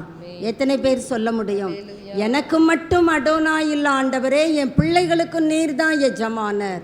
என்னுடைய சந்ததியினர் ஒவ்வொருவருக்கும் நீர் மாத்திரம்தான் எஜமானர். அந்த கான்செப்டில் தான் இவர் சொல்லுகிறார், நீரே என் தேவன், உம்முடைய நல்ல ஆவி என்னை செம்மையான வழியிலே நடத்துவாராக. இந்த ஜெபம் நம்முடைய அனுதின ஜெபமாயிருக்கட்டுமே. உம்முடைய நல்ல ஆவியானவர் என்னை செம்மையான வழியிலே நடத்துங்க. ஆவியானவருடைய நடத்துதலுக்கு நாம் உட்படும் பொழுது வாசிக்கலாம். 1 யோவான் 3ஆம் அதிகாரம் 24ஆம் வசனத்தை வாசிப்போம். 1 யோவான் 3:24. அவருடைய கட்டளைகளை கைக்கொள்ளுகிறவன் கைக்கொள்ளுகிறவர் அவரில் நிலைத்திருக்கிறார், அவரும் அவனில் நிலைத்திருக்கிறார். இதுதாங்க ஆவியானவருடைய நடத்துதல். எவர்கள் தேவனுடைய ஆவியினால் நடத்தப்படுகிறார்களோ அவர்களே தேவனுடைய புத்திரர் எண்ணப்படுகிறார்கள். அப்பா, பிதாவே, டேடி, ஃபாதர் என்று நாம் அவரை அழைக்கிற அந்த புத்திர சுவிகாரத்தை கர்த்தர் நமக்கு கொடுத்திருக்கிறார். கர்த்தர் நமக்கு கொடுத்திருக்கிற அந்த புத்திர சுவிகாரத்தை நாம் எதற்கு பயன்படுத்த வேண்டும்? அவருடைய கட்டளைகளின்படி நம்முடைய ஜீவியத்தை திருத்திக் கொள்ள வேண்டும். கட்டளைகளை கை கொள்ளுகிறவன் தான் அவரில் அபைட் இன் ஹிம் நிலைத்திருக்கிறான், அவரும் அவனில் நிலைத்திருக்கிறார். அவர் நம்மில் நிலைத்திருக்கிறதை யார் நமக்கு சொல்லுவாங்க? பக்கத்தில் இருக்கவங்க சொல்லவே மாட்டாங்க. ஆனால் ஆவியானவர், நமக்கு உள்ளிருக்கிற ஆவியானவர் நம்மில் நிலைத்திருக்கிறதை நமக்கு சொல்லுகிறவர். அதை வாசிக்கலாம் பாருங்க. அவர் நம்மில் நிலைத்திருக்கிறதை அவர் நமக்கு தந்தருளின ஆவியினால் நடத்தப்படுகிற அனுபவம் இதுதாங்க. இதுதான் ஆவியானவர் நம்மை கொண்டு செல்லுகிற விதம். இப்படி யார் ஒருவர் நடத்தப்படுகிறார்களோ அவர்கள் தேவனுடைய புத்திரராயிருக்கிறார்கள். இப்போ அப்படி யோசித்து பாருங்க. நாம் ஆலயத்திற்கு வந்து கொண்டிருக்கிறோம், திருவிருந்திலே பங்கு பெறுகிறோம், வேத புத்தகத்தை வாசிக்கிறோம். நமக்கு கஷ்டம் நஷ்டம் வரும் பொழுது அப்பா டாடி கூப்பிடுகிறோம். நாம் தேவனுடைய புத்திரரா?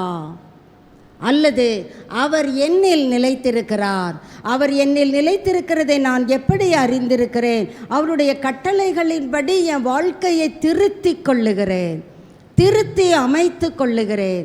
அவரும் என்னில் நிலைத்திருக்கிறார். அவர் எனக்குள் நிலைத்திருக்கிறதை அவர் எனக்குள் கொடுத்த அந்த பரிசுத்த ஆவியானவர் எனக்கு சொல்லுகிறார். நீ கரெக்ட், நீ போகிற வழி சரி என்று எனக்கு சொல்லுகிறதுனாலே நான் அறிந்திருக்கிறேன். யார் ஒருவர் இப்படி சொல்ல முடியும்? அல்லேலூயா. அவர் நமக்கு தந்தருளின ஆவியினாலே அறிந்திருக்கிறோம். இன்னும் வாசிக்கலாம் பாருங்க. கலாத்தியர் 5:18 வாசிக்கலாம். கலாத்தியர் ஆவியினால் படிவீர்களானால் நீங்கள் நியாயப்பிரமாணத்திற்கு கீழ்ப்பட்டவர்கள் அல்ல.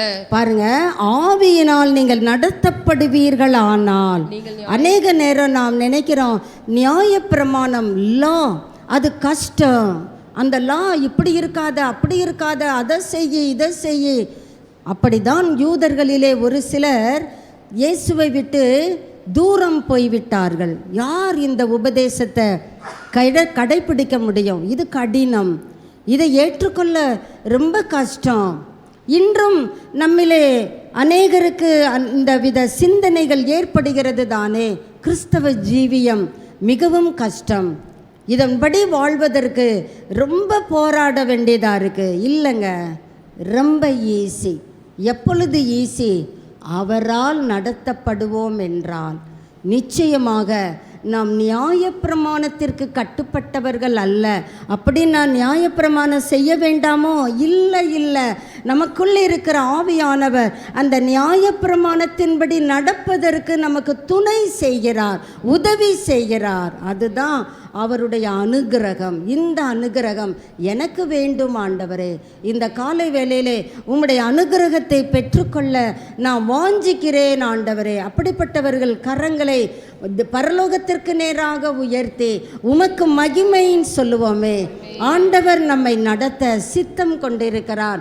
ஆனால் நாம தான் என்ன பண்ணுகிறோம்? அவருடைய நடத்துதலுக்கு சற்று வழி தவறி சைடிலே வலதுபுறம் இடதுபுற சாயாதனா சாய்ந்து விடுகிறோம். அப்படி அல்லாதபடி உன் கண்கள் நேராய் நோக்க கடவது, சீராய் நீ நட. அந்த வார்த்தை நமக்கு மிகவும் லகுவானதாய் மாறிவிடும். ஆவியானவர் நம்மை என்ன செய்கிறார்? சத்தியத்திற்குள்ளே நடத்துகிறார். அப்படி நடத்தப்படும் பொழுது நமக்குள் இருக்கிற சுயம் மடிந்து போகிறதை நம்மால் உணர முடியும். நமக்குள்ள சுயம், நம்ம பாடுறோம், சுயம் என்னில் சாம்பலாய் மாறட்டும். எப்போ மாறும்? பாட்டு வருகையின் வரையும் பாடிக்கிட்டே இருக்க போகிறோமா? என்னிலே சாம்பலாய் ஆகட்டும்.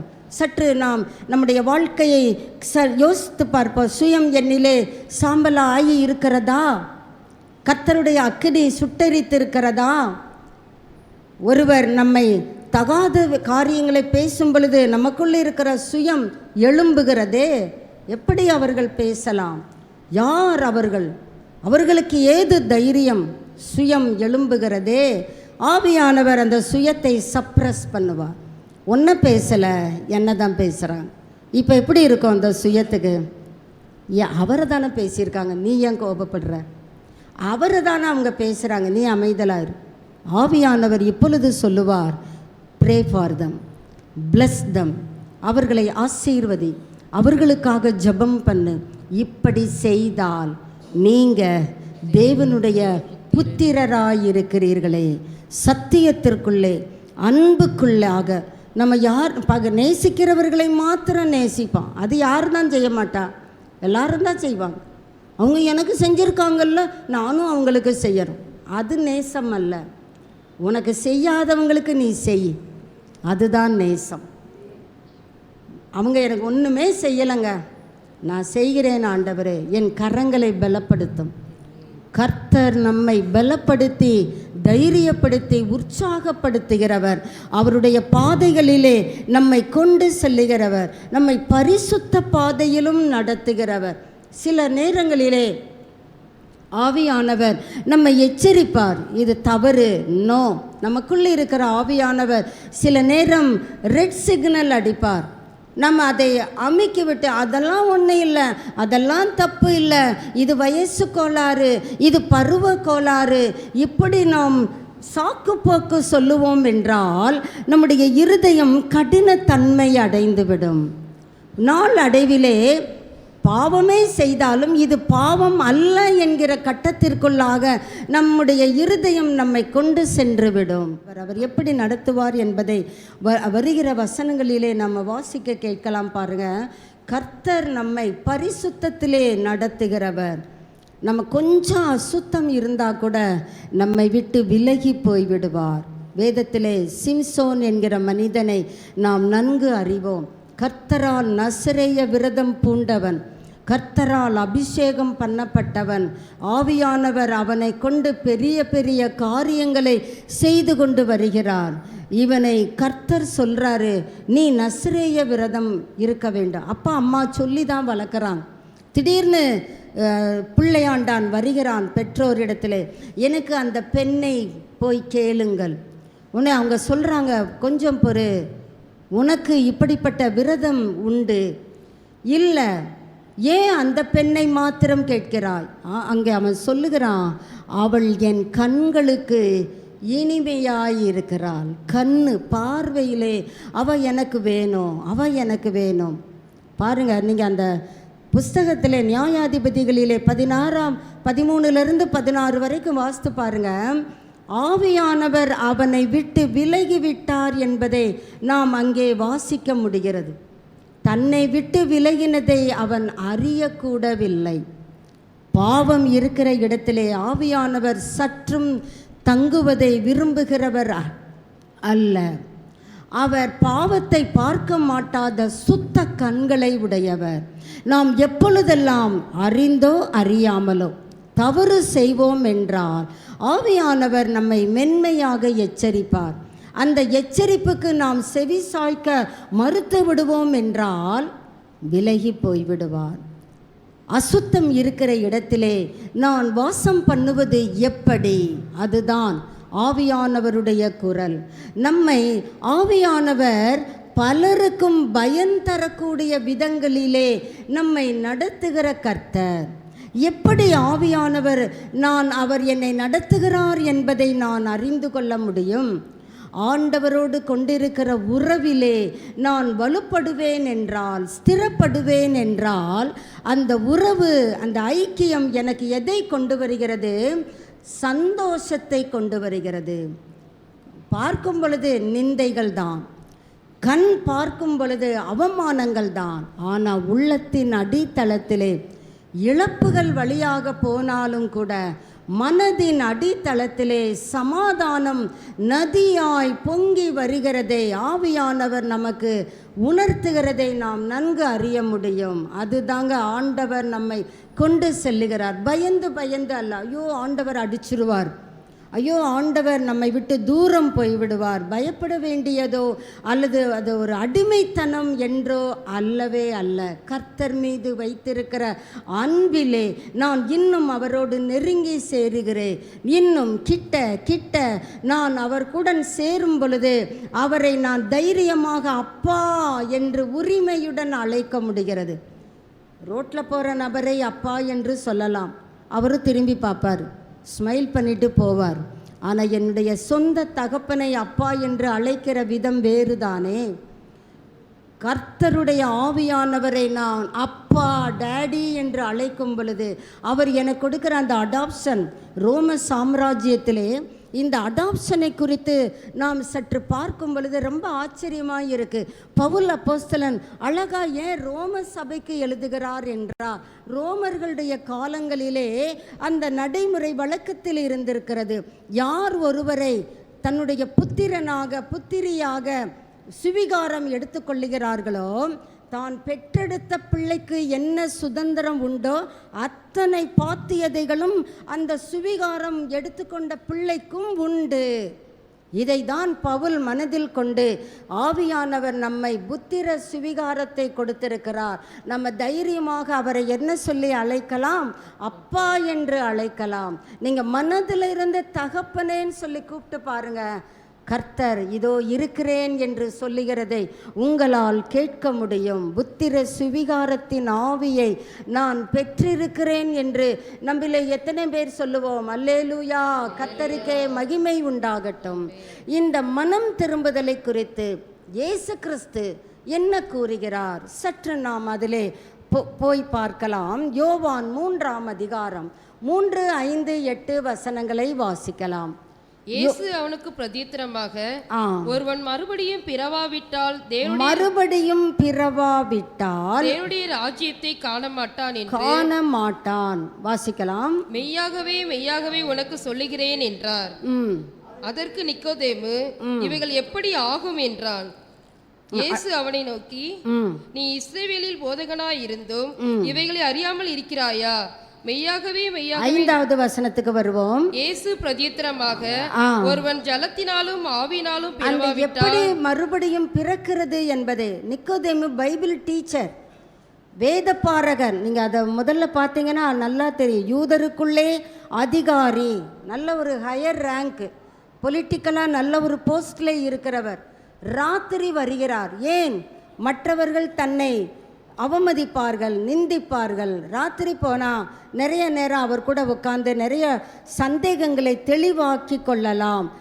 அவரே 10வது வசனத்தில் சொல்கிறார் பாருங்க, நீ இஸ்ரவேலில் போதகனாயிருந்தும். பாருங்க, போதகனாயிருக்கிறவருக்கும் தேவனுடைய பிள்ளையாய் இருப்பதை அறிந்து கொள்ள முடியாமல் போகிறதே. இதை தான் நாம் சற்று ஆழத்திற்குள்ளாக நாம் புரிந்து கொள்ள வேண்டும். அவர் ஒரு பைபிள் டீச்சர். அவருக்கே தெரியல நான் எப்படி பிறக்கிறது, எங்கள் அம்மா கருப்பையிலே போய் நான் பிறக்க முடியுமா? இயேசு ஆச்சரியமாய் பார்க்கிறார். அது மாம்சத்திலே பிறக்கிறது, ஆவியிலே நீ பிறக்க வேண்டும். பரிசுத்த ஆவியானவர் ஆவியினாலும் ஜலத்தினாலும். இங்கே ஜலம் என்று சொல்லப்படுகிறது, ஞானஸ்நானம் அல்ல. நாம் அப்படி நம்முடைய முந்தைய தலைவர்களாலே அப்படி போதிக்கப்பட்டு விட்டோம். இந்த ஜலம் வேர்ட் ஆஃப் காட், கர்த்தருடைய வார்த்தையினாலும் பரிசுத்த ஆவியினாலும் நீங்கள் மறுபடியும் பிறக்க முடியும். அதை தான் இயேசு கிறிஸ்து தெள்ள தெளிவாக சொல்லுகிறார். ஒருவன் ஜலத்தினாலும், 5வது வசனம், ஜலத்தினாலும் ஆவியினாலும் பிறவாவிட்டால். அந்த டிஸ்கிரிப்ஷனை 8வது வசனத்துல சொல்றார் பாருங்க.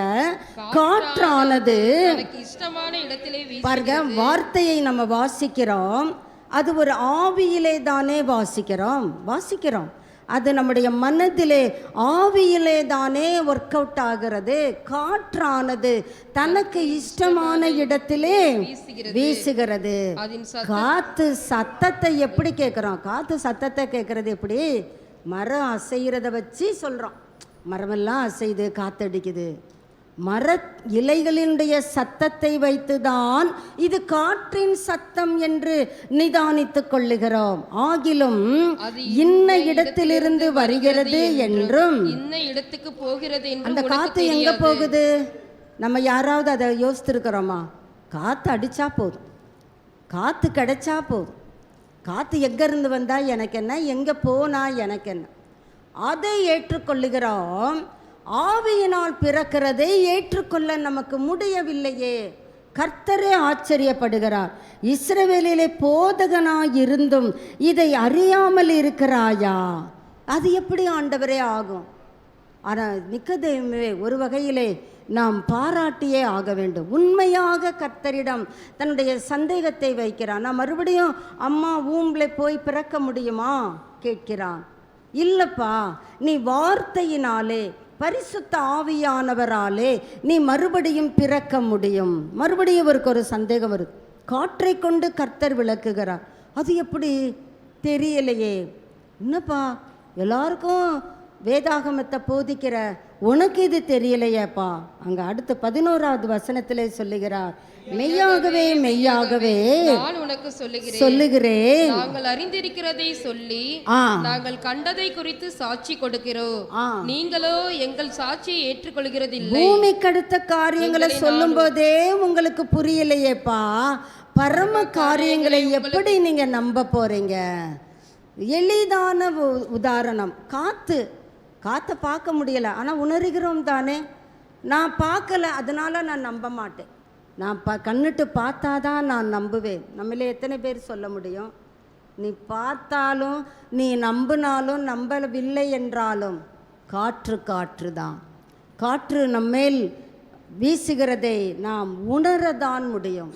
அதை ஏற்றுக்கொள்ளுகிறது எப்படியோ, இந்த வார்த்தையிலே நாம் ஊன்ற கட்டப்படும் பொழுது இந்த வார்த்தையின் மூலமாக பரிசுத்த ஆவியானவர் நாம் எங்கெல்லாம் கர்த்தருக்கு நேராக திரும்ப வேண்டுமோ அந்த திரும்புகிற விதத்தை, திரும்புகிற காரியங்களை நமக்கு சுட்டி காட்டி நம்மை மனம் திரும்ப பண்ணுகிறவர். இன்னும் வாசிக்கலாம். 1 பேதுரு 1ஆம் அதிகாரம் 23வது வசனத்தை வாசிக்கலாம்.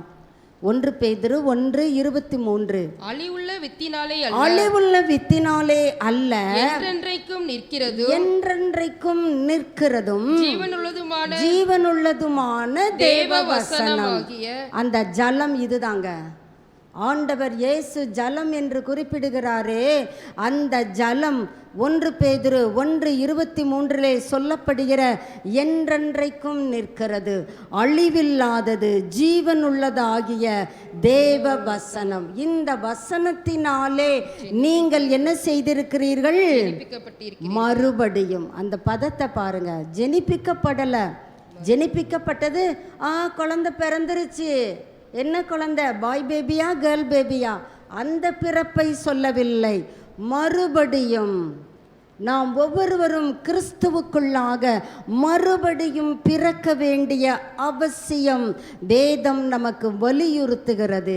எப்படி மனம் திரும்புவது? எப்படி மறுபடியும் ஜெனிப்பிக்கப்படுவது? இந்த வசனமாகிய அழிவில்லாத விதையினாலே. இது ஒரு சீடு. நீங்கள் மார்க் 4ஆம் அதிகாரத்திலே இந்த விதையை குறித்த உவமையை இயேசு சொல்லுகிறதை நீங்கள் வாசிப்பீர்களானால் அது புரிந்து கொள்ள முடியும்.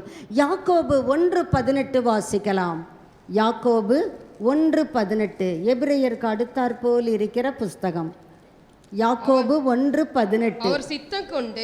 அவர் சித்தம் கொண்டு தம்முடைய சிருஷ்டிகளில் நாம் முதற் பலன்கள் ஆவதற்கு எப்படி நம்மை ஜெனிப்பிக்கிறார்?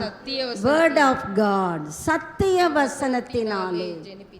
எந்த புஸ்தகத்துக்கும் பரிசுத்தம் என்ற வார்த்தை வரவில்லைங்க. இந்த ஒரே ஒரு புஸ்தகத்திற்கு மட்டும்தான். உங்க தமிழ் வேதத்தில் பாருங்க, பரிசுத்த வேதாகமம், சத்திய புஸ்தகம் என்று அழைக்கப்படுவதற்கு தகுதி வாய்ந்த புத்தகம். இந்த உலகத்திலே கோடான கோடி புத்தகங்கள் உண்டு. அதை வாசிக்கும் பொழுது நமக்கு சலிப்பு ஏற்படும். இந்த புத்தகத்தை வாசிப்பீர்களானால் இந்த வார்த்தை அழிவில்லாதது, உங்களை மறுபடியும் ஜெனிப்பிக்க வல்லமை உள்ளது.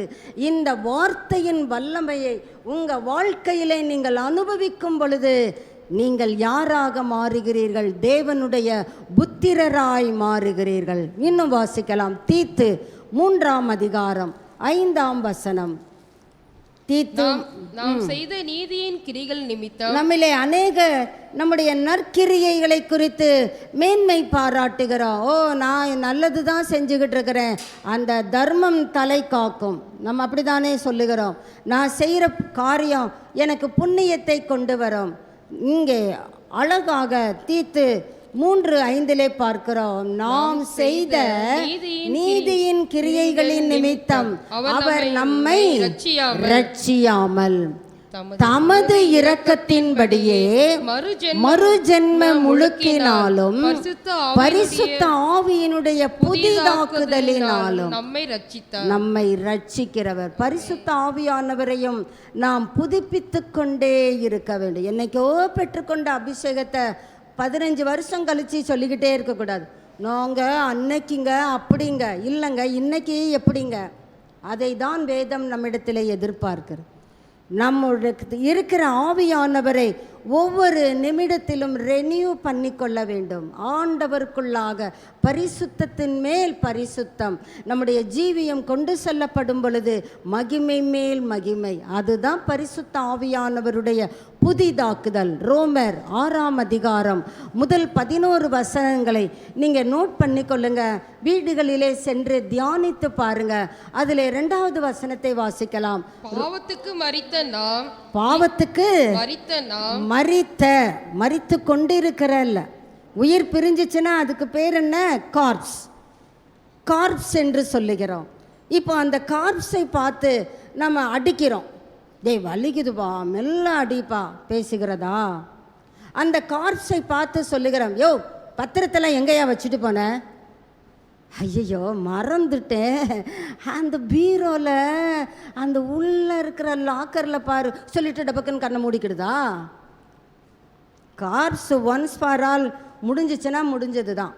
அதே போல் பாவத்திற்கு நாம் மரித்து விட்டால் திரும்ப அந்த பாவத்துக்குள்ளாக நாம் என்ன செய்வது இல்லை, பிழைப்பது இல்லை. ரோமர் 6:1 நீங்கள் 11 வரைக்கும் அதே கான்செப்டை தான் வாசிக்க முடியும். வாசிக்கலாம். அந்த 2வது வசனம், பாவத்திற்கு மரித்த நாம் இனி அதிலே எப்படி பிழைப்போம், அதில் எப்படி பிழைப்போம்? வாசிக்கலாம். கிறிஸ்து இயேசுக்குள்ளாக ஞானஸ்தானம் பெற்ற நாம் அனைவரும் அவருடைய மரணத்துக்குள்ளாக ஞானஸ்தானம் பெற்றதை அறியாமல் இருக்கிறீர்களா? 4வது வசனம், மேலும் பிதாவின் மகிமையினாலே மரித்தோரிலிருந்து எழுப்பப்பட்டது போல இயேசு கிறிஸ்து எப்படி மரணத்தை ஜெயித்தாரோ அதே போல நாமும் பாவத்தை ஜெயித்து புதிதான ஜீவன் உள்ளவர்களாய் நடந்து கொள்ள வேண்டும். எப்பொழுதெல்லாம் புதிதான ஜீவனுள்ளவர்களாய் நாம் நடந்து கொள்ளுகிறோமோ கர்த்தர் நம்மை பார்த்து சொல்லுகிறார், நீ தேவனுடைய புத்திரராயிருக்கிறாய். வாசிக்கலாம். 1 கொரிந்தியர் 3ஆம் அதிகாரம் முதல் 2 வசனங்கள். 1 கொரிந்தியர் 3:1-2. மேலும் சகோதரரே, நான் உங்களை ஆவிக்குரியவர்கள் என்று எண்ணி. பாருங்க, அழகாக பவுல் கொரிந்திய சபைக்கு சொல்லுகிறார். இந்த கொரிந்திய சபையார் தங்களை ரொம்ப அதிகம் கல்வி படித்தவர்கள், புத்திமான்கள். இந்த கொரிந்திய சபையார் ஆவிக்குரிய வாழ்க்கையிலும் வரங்கள் பெற்றவர்கள். இந்த கொரிந்திய சபையார் தங்களை தாங்களே மேட்டிமையாக எண்ணிக்கொள்ளுகிறார்கள். இவர்களை பவுல் சொல்லுகிறார், உங்களை நான் மாம்சத்துக்குரியவர்கள்னு தான் நினைக்கிறேன், ஆவிக்குரியவர்கள் என்று எண்ண முடியவில்லை. காரணம், உங்களுக்கு என்ன இல்லை, பெலன் இல்லை. 2வது வசனத்தை வாசிப்போம். பெலன் இல்லாதவர்கள் ஆனதால் உங்களுக்கு போஜனம் கொடுத்தா உங்களால் டைஜஸ்ட் பண்ண முடியாது. பிறந்த குழந்தைக்கு நான் எனக்கு பிள்ளை பிறந்துருச்சு, கண்டிப்பாக நான் சோத்தை தான் ஊட்டுவேன். எத்தனை தாய்கள் சோறை ஊட்டுவீங்க பிறந்த அன்னைக்கு? போஜனம் கொடாமல் அந்த நிலைமையிலே தான் பிறந்த குழந்தைகளைப் போல நாம் காணப்படுகிறோம் என்று பவுல் சொல்லுகிறார். உங்களுக்கு போஜனம் கொடாமல் பாலை குடிக்க கொடுத்தேன், இன்னமும் மாம்சத்து ஆவிக்குரிய பிள்ளைகளா நீங்க இல்லையே. உங்களை நினைக்கும் போது எனக்கு கஷ்டமாக இருக்கு. எப்படி அவர் மாம்சத்துக்குரியவர்கள் என்று கொரிந்திய சபையை நிதானிக்கிறார். 3வது வசனத்துக்கு வருவோம். அங்கே என்ன இருக்கிறது? பொறாமை. அங்கே என்ன இருக்கிறது? வாக்குவாதம், பேதகம், ஆர்குமெண்ட். நான் கரெக்டாக தான் போய்கிட்டு இருக்கேன், என்னையே பவுல் குற்றம் சொல்லிக்கிட்டே இருக்கிறார். பேதகங்கள், நான் சரியான பாதையிலே, ஐயோ இல்லை.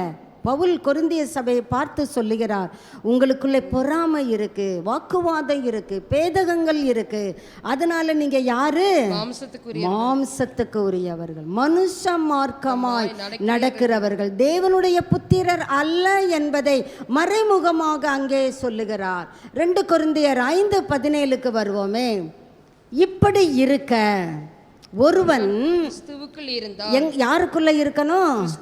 அதுதாங்க காரியம். கிறிஸ்துவுக்குள் இருந்தால் அவன் புதிய சிருஷ்டியாக மாறுகிறான். அவன் வாழ்க்கையில் இருந்த பழைய பாவங்கள், அக்கிரமங்கள், மீறுதல்கள் அவனை விட்டு இயேசு கிறிஸ்துவின் இரத்தத்தினாலே கழுவப்பட்டு மறைந்து விட்டன. அவன் இப்பொழுது எப்படி இருக்கிறான்? புதிய சிருஷ்டியாய் இருக்கிறான். இதை தான் கலாத்தியருக்கு சொல்லுகிறார். 6:15 வாசிக்கலாம். கலாத்தியர் 6:15. கிறிஸ்து இயேசுவுக்குள் விருத்த சேதனமும் ஒண்ணு இல்ல, விருத்த சேதனம் இல்லாமையும் ஒண்ணு இல்ல. இன்னைக்கு அநேகர் சொல்றாங்க, ஒயிட் போட்டாதான் we are கிறிஸ்டியன்ஸ், அல்லது நகைகளை கலட்டினாதான். இங்கே பவுல் சொல்றார் பாருங்க, விருத்த சேதனமும் ஒண்ணு இல்லப்பா, விருத்த சேதனம் இல்லாததும் ஒண்ணு இல்லப்பா. நீ கிறிஸ்துவுக்குள் இருக்கிறாயா? நீ ஆவியானவரால் நடத்தப்படுகிறாயா? ஆவியானவர் நம்மை நடத்தும் பொழுது சில நேரங்களிலே எதையெல்லாம் கலட்ட சொல்லுகிறாரோ அது வேற. அந்த காரியத்தை இங்கே சொல்ல வரவில்லை. நாம் ஆழத்திலே போகும் பொழுது சில நபர்களை விட்டு விலகும்படியாக சொல்லுவார், சில காரியங்களை விட்டு விலகும்படியாக சொல்லுவார். அது அடுத்த படிக்கட்டுகள். ஆரம்பமே முதற்கோணல் முற்றும் கோணலாக நம்முடைய ஜீவியம் காணப்படும் என்றால் காரியம் என்ன?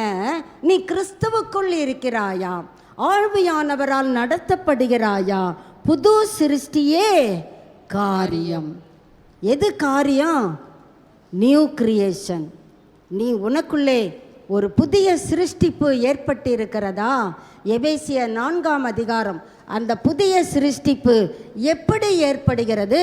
எபேசியர் 4:22 முதல் 24 வரை வாசிக்கலாம். அந்தபடி முந்தின நடக்கைக்குரிய மோசம் போக்கும் ஆவியானவர் நடத்துறதுக்கு முன்னால என்கிட்ட சில காரியங்கள் இருந்தது. முந்தின நடக்கைக்குரிய மோசம் போக்கும் இச்சைகளாலே என் மனுஷன் என்னாகிட்டான்? கெட்டு போய்விட்டான். இப்ப நான் அந்த கெட்டு போனவனை நான் என்ன செய்கிறேன்? ரிஜெக்ட் பண்ணுகிறேன். என்னை விட்டு இஜெக்ட் பண்ணுகிறேன், களைந்து எறிகிறேன். அதுக்கு பதிலாக உள்ளத்திலே ஆவியை நான் புதுப்பித்துக் கொள்ளுகிறேன். ஆவியானவரே என்னிலே வாரும். பரிசுத்த ஆவியானவரே சத்தியத்தின் பாதையிலே, அன்பின் பாதையிலே, கிருபையிலே, நீதியிலே என்னை நடத்துங்க ஆண்டவரே. உள்ளத்திலே புதிதான ஆவி உள்ளவர்கள் ஆகி இந்த புதிய மனுஷனுடைய சுபாவங்கள் மெய்யான நீதியிலும் பரிசுத்தத்திலும் இந்த புதிய மனுஷங்கிட்ட எதுங்க உருவாகி இருக்கிறது? தேவ சாயல். நம்ம பாடுறோம், தேவ சாயலாக மாறி தேவனோடு இருப்பேன். எப்போ தேவ சாயலாக மாறி இருக்கிறோம்? கர்த்தர் ஆவியானவர் நம்மை நடத்தும் பொழுது நாம் தேவனுடைய பிள்ளைகளாக, புதிய மனுஷனாக. அந்த புதிய மனுஷன் எப்படிப்பட்டவனாயிருக்கிறான்? தேவனுடைய சாயலின்படி காணப்படுகிறான். இந்த தேவனுடைய சாயல் ஆவியானவர் நம்மை நடத்தும் பொழுது நம்மிலே காணப்படுகிறது தானே. எபிரெயர் 5ஆம் அதிகாரம் 12 முதல் 14 வரை வாசிக்கலாம். எபிரெயர் 5:12 முதல் 14 வரை. காலத்தை பார்த்தால் இப்ப நம்முடைய எல்லாருடைய நிலையும், நானும் நீங்களும், நம்ம எல்லாருடைய நிலைமையும் பார்த்தா நம்மெல்லாம் யாருங்க? நம்ம அடிக்கடி என்ன சொல்றோம்? எகிப்திலிருந்து புறப்பட்ட நாங்கள் எல்லாம் ஊழியக்காரரே. கரெக்ட். காலத்தை பார்த்தால் நம்மெல்லாம் எப்படி இருக்கணும்? இன்னொருவருக்கு ஆண்டவரையுடைய அன்பை சொல்ல வேண்டும். காலத்தை பார்த்தால் போதகராய் இருக்க வேண்டும். அப்படிப்பட்ட நாம் இப்ப எப்படி இருக்கிறோம்? வாசிக்கலாம். தேவனுடைய வாக்கியங்களின் மூல உபதேசங்களை மறுபடியும் சொல்ல வேண்டிய கட்டத்திலே நாம் காணப்படுகிறோம். பலமான ஆகாரத்தை அல்ல, பாலை. இப்பவும் நீங்க பால் தான் குடிக்கணும்னு டாக்டர் சொல்லிட்டார். நம்ம வளர்ந்தவர்களா? Are we matured Christians? கர்த்தர் கேட்கிறார். 40 வயதை தாண்டின குழந்தைக்கு, சென்னையில் அப்படி தானே சொல்லுகிறார்கள். ஒரு பெரிய அம்மாக்கிட்ட போய் கேட்டால், குழந்தை சாப்பிட்டுச்சா என்னன்னு தெரியலை. குழந்தையா? சரி, எங்கே உங்கள் குழந்தை? இந்தா பின்னால் இருக்குது. அந்த குழந்தைய பேரம்பேத்தி எடுத்த பிள்ளை. அந்த அம்மா கிட்ட குழந்தை எங்கங்க அப்படின்னு தான் பின்னால் உட்காந்துருக்குது. பின்னால் போய் பார்த்தோம்னா அந்த குழந்தை பேரம்பேத்தி எடுத்த ஒரு முதிய நிலைமையிலே இருக்கிறவர்கள். ஆனால் இவர்களுக்கு எப்படி குழந்தை? இந்த தான் ஆவிக்குரிய ரீதியிலையும் நம்ம எப்படி இருக்கிறோம்? பலமான ஆகாரத்தை அல்ல, பாலை தான் குடிச்சிக்கிட்டே இருக்கிறோம். அப்போ நம்ம கர்த்தர் சொல்லுகிறார், ஃபீடிங் பாட்டில் கிறிஸ்டியன்ஸ். டபுள் சைடும் நிப்பிள் இருக்கும், பார்த்துருக்கீங்களா? அந்த பாட்டில் ஒரு பக்கம் பாட்டில் தீர்ந்துச்சுன்னா டக்குன்னு மதர் அடுத்த பக்கத்தை அப்படி சொருகிடுவாங்க. குடி, பாலை குடி, சப்பு சப்புன்னு சப்பிக்கிட்டே இருக்க வேண்டியது தான். இது எப்போ பிரியாணி சாப்பிட அப்படி வச்சு லெக் பீஸை இழுக்க வேண்டாமா? கேட்குறதுக்கு நல்லா இருக்குதானே? ஸ்பிரிச்சுவலாக நான் பேசிக்கொண்டு இருக்கிறேன். வாசிக்கலாம். பால் உண்கிறவன், அந்த பால் உண்கிற நிலைமையை பவுல் மூலமாக ஆவியானவர் சொல்லுகிறார். நீதியின் வசனத்திலே நாம் பழக்கம் இல்லை என்றால் நாம் ஃபீடிங் பாட்டில் கிறிஸ்டியன்ஸ். அதுக்காக தான் read the word of God, not reading, study the word of God. சத்திய வசனத்தை பகுத்து ஆராய வேண்டும். அந்த நிலைமையிலே நாம் இன்று காணப்படவில்லையே. பலமான ஆகாரமானது. நன்மை அந்த பலமான ஆகாரத்தினுடைய விளக்கத்தை பார்க்கிறோம். நன்மை தீமை இன்னது என்று. பயிற்சியினால் பகுத்தறிய எக்ஸசைஸ், பயிற்சியினால தாங்க பகுத்து அறிய முடியும். நம்ம வேதம் வாசிக்கிறது ஒரு எக்ஸசைஸ், ஜெபிக்கிறது ஒரு எக்ஸசைஸ், ஆவிக்கேற்ற பலிகள். இந்த பலிகள் மூலமாகத்தான் பகுத்து அறிய முடியும். எதை பகுத்து அறிய முடியும்? பகுத்து அறியத்தக்கதாக முயற்சி செய்யும் ஞானேந்திரியங்களை உடையவர்களாகிய பூரண வயதுள்ளவர்களுக்கு தான் இந்த பலமான ஆகாரம். இன்று சபையை குறித்து ஆவியானவருடைய மனக்குமுறல், எப்பொழுது சபை பலமான ஆகாரத்தை புசிக்க போகிறது? இன்னும் பாலுங்கிற குழந்தைத்தனத்திலேயே சபை காட்சி அளிக்கிறதே. ஆண்டவரே, என்னை உமக்கு தருகிறேன், என்னை நடத்தும் ஆண்டவரே, நான் பலமான ஆகாரத்தை உண்ண வாஞ்சிக்கிறேன். பலமான ஆகாரத்தை கர்த்தர் நமக்கு கொடுக்கும் பொழுது அது நமக்குள்ளாக ஜீரணிக்கிற தன்மையை கர்த்தர் எதிர்பார்க்கிறார். நியாயம்தானே? வாசிக்கலாம். உபாகமம் 30:8 வாசிக்கலாம். உபாகமம் 30:8. நீயோ மனம் திரும்பி பாருங்க, நாம் ஆரம்பத்திலிருந்து பார்த்து கொண்டே இருக்கிறோம். வெளிப்படுத்தலிலே சொல்லப்படுகிற சத்தியம்தான் பழைய ஏற்பாட்டிலும் சொல்லப்படுகிறது. 2 நாளாகமத்திலே நாம் வாசித்தோம். உபாகமம் 30:8 எடுத்த எடுப்பிலே கர்த்தர் எழுதி வைத்திருக்கிறார். நீயோ மனம் திரும்பி. நீயின்னு சொல்லலைங்க, நீயோ. நீ இப்படிலாம் நினச்சிக்கிட்டு இருக்கிற, சபைக்கு போகிறேன், நான் வேதம் வாசிக்கிறேன், நான் திருவிருந்திலே பங்கு பெறுகிறேன், நீயோ இதெல்லாம் செய்கிற நீயோ எதை திருப்ப வேண்டும்? உன் மனதை திருப்ப வேண்டும். மனம் திரும்பி கர்த்தரின் சத்தத்திற்கு செவி கொடுத்து. நீங்கள் கர்த்தருடைய சத்தத்தை கேட்கணும்னு நினைக்கிறீங்களா? 29ஆம் சங்கீதத்தை தியானித்து பாருங்க. கர்த்தருடைய சத்தத்தினுடைய அந்த வல்லமையை, சாராம்சத்தை நாம் அறிந்து கொள்ள முடியும். அந்த சத்தத்திற்கு செவி கொடுத்தல் என்றால் லிசன் அண்ட் ஒபே, கவனித்து கீழ்ப்படிவது தான் செவி கொடுத்து. நான் இன்று உனக்கு கற்பிக்கிற அவருடைய எல்லா கற்பனைகளின்படி செய்ய வேண்டும். இப்படி தாங்க ஆவியானவர் நம்மை கொண்டு செல்லுவார். சும்மா இஷ்டம் போல கொண்டு செல்ல மாட்டார். கிருபை இருக்கு, நீ எப்படி வேண்டுமானாலும் வாழலாம் அல்ல. அந்த கிருபையை, கர்த்தருடைய அந்த சத்தத்தை நான் அறிந்து கொள்ள அந்த கிருபை எனக்கு உதவுகிறது. கர்த்தருக்கு பக்கமாக என் மனதை திருப்ப உதவுகிறது.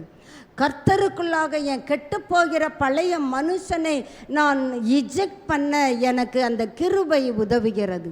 புதிய மனுஷனை, அது தேவ சாயலாக உருவாகும்படியாக எனக்குள் இருக்கிற தேவ கிருபை என்னை நடத்துகிறது.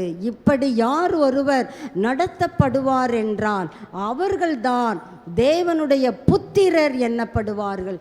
எசேக்கியேல் 11ஆம் அதிகாரம் 18 வரை வாசிக்கலாம். எசேக்கியேல் 11:18 முதல் 20 வரை. அவர்கள் அங்கே வந்து அதில் சீ என்று இகழப்படத்தக்கதும் அருவருக்கப்படத்தக்கதுமாய் இருக்கிறதை எல்லாம் அதிலிருந்து அகற்றுவார்கள். கர்த்தருடைய ஆவியானவர் நம்மை சத்திய வசனத்தை கொண்டு நம்மை ஜெனிப்பிக்கும் பொழுது நம்முடைய வாழ்க்கையிலே சீ என்று சொல்லப்படுகிற அருவருப்புகள் நம்மை விட்டு என்ன செய்ய வேண்டும்? அகன்று போகும். அழகாக ஆவியானவர் எழுதி வைத்திருக்கிறார். சீ என்று இகழப்படத்தக்கதும் அருவருக்கப்படத்தக்கதுமான தங்கள் இருதயத்தின் இச்சையிலே நாம் நடக்காதபடி ஆவியானவருடைய விருப்பத்திற்கு நம்மை விட்டு கொடுப்போம் என்றால் தேவனுடைய புத்திரராய் மாற முடியும். அதே எசேக்கியேல் 36ஆம் அதிகாரம் 17வது வசனத்தை வாசிக்கலாம். எசேக்கியேல் 36:17. மனுபுத்திரனே, இஸ்ரவேல் வம்சத்தார் தங்கள் சுய தேசத்திலே குடியிருக்கையில் அதை தங்கள் நடக்கையினாலும் தங்கள் கிரியையினாலும் தீட்டுப்படுத்தினார்கள். அவர்களுடைய நடக்கை என் முகத்துக்கு முன்பாக. பாருங்க எவ்வளவு அருவருப்பான நிலைமை. நம்முடைய நடக்கையை ஆவியானவர் ஓப்பனா சொல்றார் பாருங்க, சங்கடப்படாம சொல்லுகிறார். அதான உண்மை என்று சொல்லுகிறார். அது எவ்வளவு அருவருப்பு. இதை உன்னை விட்டு நீ என்ன செய்ய வேண்டும்? 25 வரலாம், 36ஆம் அதிகாரம் 25. நான் இப்பொழுது கர்த்தருக்கு என்னை கொடுக்கிறேன், கர்த்தருடைய பிள்ளையாக நான் வாழ விரும்புகிறேன், தேவனுடைய புத்திரராக தேவ சாயலாக படைக்கப்பட்ட புதிய மனுஷனை நான் தரித்து கொள்ள வாஞ்சிக்கிறேன். எப்பொழுது நான் என்னை கர்த்தருக்கு ஒப்படைக்கும் பொழுது, அர்ப்பணிக்கும் பொழுது, என்னுடைய கெட்டுப்போகிற பழைய மனுஷனை களைந்து போடும் பொழுது, என்னுடைய புதிய மனுஷனை தேவ சாயலுக்குள்ளாக உருவாக்க ஆவியானவருக்கு என்னை கொடுக்கும் பொழுது, நான் உங்கள் மேல் சுத்தமான ஜலம் என்று இங்கே காணப்படுகிற வார்த்தைகள் எல்லாம் தேவனுடைய வசனத்தை குறிப்பிடுகிறது. சுத்தமான ஜலம், இந்த வசனம் சுத்தமுள்ளது. ஏனென்றால் இதை சொன்னவர் யார்? சுத்தமுள்ளவர், பரிசுத்தமுள்ளவர். நான் கர்த்தர், நான் பரிசுத்தராய் இருக்கிறது போல உங்கள் நடக்கைகள் எல்லாவற்றிலேயும் நீங்கள் எப்படி வேணாலும் வாழுங்கன்னு சொல்லல, பரிசுத்தராயிருங்கள். இப்பொழுது நம்மீது பரிசுத்த ஜலத்தை தெளிக்கிறார். நான் உங்களுடைய எல்லா அசுத்தங்களையும், உங்களுடைய எல்லா நரகலான விக்கிரகங்களையும் நீக்கி உங்களை நான் என்ன செய்வேன்? கர்த்தருடைய ஆவியானவர் நம்மை நடத்துவார் என்றால் சுத்தப்படுத்துகிறவர். சுத்தமாக்குவேன், நீங்கள் என்ன செய்வீர்கள்? சுத்தமாவீர்கள். இப்போ 37:23க்கு வரலாம். எசேக்கியேல் 37:23 நிறைய வசனங்கள் உண்டு. அவர்கள் இனி தங்கள் நரகலான விக்கிரகங்கள், இப்போ நம்ம கர்த்தருக்கு கொடுத்து விட்டோம், சுத்தமான ஜலம் நம்மீது தெளிக்கப்பட்டாயிற்று, கர்த்தர் நம்மை சுத்தமாக்கி விட்டார். அவர்கள் இனி தங்கள் நரகலான விக்கிரகங்களினாலும் தங்கள் அருவருப்புகளினாலும் தங்களுடைய சகல மீறுதல்களினாலும் தங்களை தீட்டுப்படுத்துவதும் இல்லை. அப்படிப்பட்டவர்கள் தான் தேவனுடைய புத்திரர். என் வாழ்க்கை பழைய நடக்கையினாலே தீட்டுப்படாதபடிக்கு சுத்தமான ஜலத்தை என் மீது தெளித்து விடும் ஆண்டவரே. அவர்கள் குடியிருந்து பாவம் செய்த எல்லா இடங்களில் இருந்தும் நான் அவர்களை நீங்களாக்கி ரட்சித்து அவர்களை சுத்தம் பண்ணுவேன். அப்பொழுது என் ஜனமாயிருப்பார்கள், நான் அவர்கள் தேவன். அவர்கள் என் ஜனம்னா நம்ம யாரு? அவருடைய புத்திரர், குமாரர், குமாரத்திகள். தலைகளை தாழ்த்துவோம். ஆண்டவர் நம் ஒவ்வொருவரையும் கர்த்தருடைய ஆவியானவருடைய நடத்துதலுக்கு உட்பட்டவர்களாக்கி நம்மை அவருடைய பிள்ளைகளாக மாற்ற சித்தம் கொண்டிருக்கிறார். ஆனால் நம்முடைய வாழ்க்கை அருவருப்புகள், அதை கர்த்தர் சொல்றாரு, தூர ஸ்திரீயின் தீட்டை போல் இருக்கும்.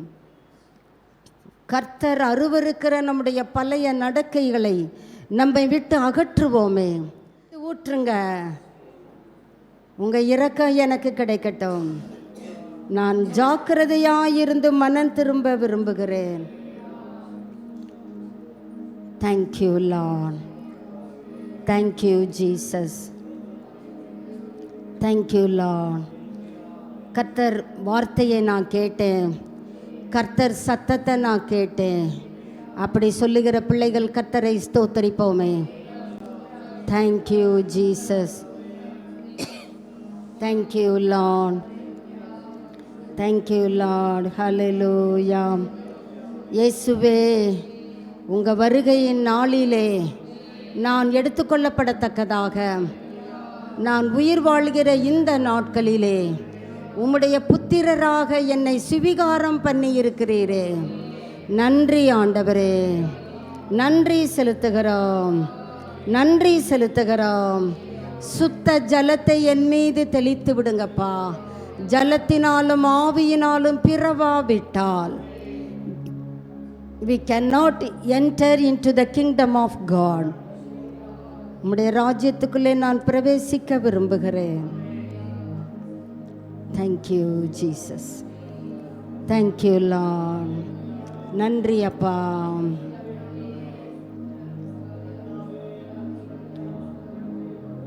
Thank you Lord, thank you Father.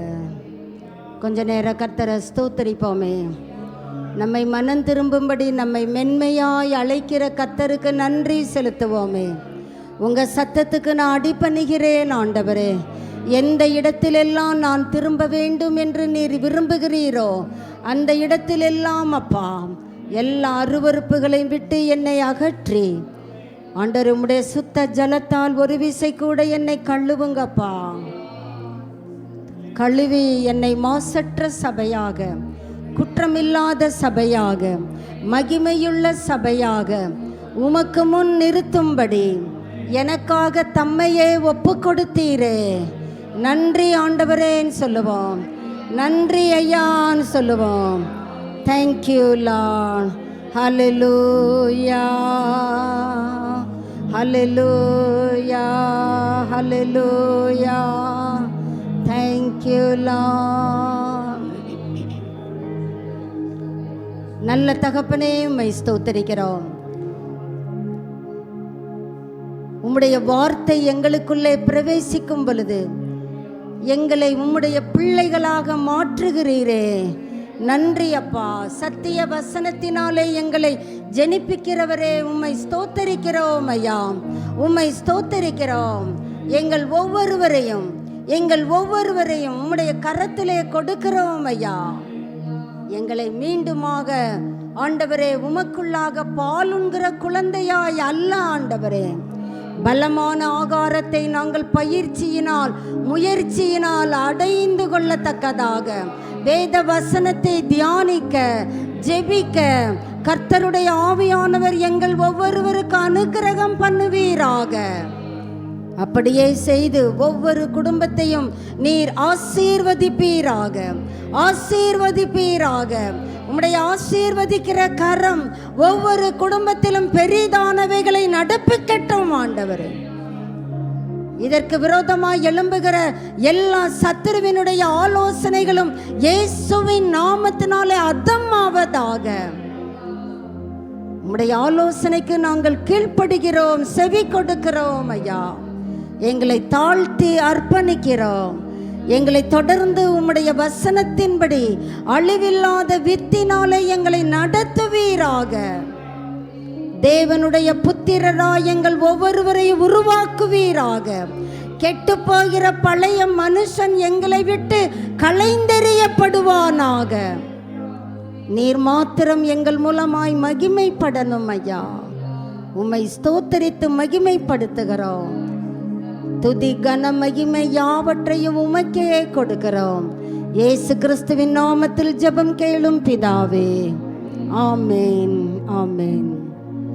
என் ஆத்துமாவே கர்த்தரை ஸ்தோத்திரி, என் முழு உள்ளமே ஸ்தோத்திரி. என் ஆத்துமாவே கர்த்தரை ஸ்தோத்திரி, கர்த்தர் செய்த சகல உபகாரங்களையும் மறவாது. ஆமேன், ஆமேன். நம்முடைய கர்த்தராகிய இயேசு கிறிஸ்துவினுடைய கிருபையும் பிதாவாகிய தேவனுடைய அன்பும் பரிசுத்த ஆவியானவருடைய அந்யோன்ய ஐக்கியமும் வழிநடத்துதலும் பாதுகாப்பும் இன்றும் என்றுமான சதா காலங்களிலும் நம் ஒவ்வொருவரோடும் அவருடைய வருகை பரியந்தம் தங்கியிருப்பதாக. ஆமேன், ஆமேன். God bless you.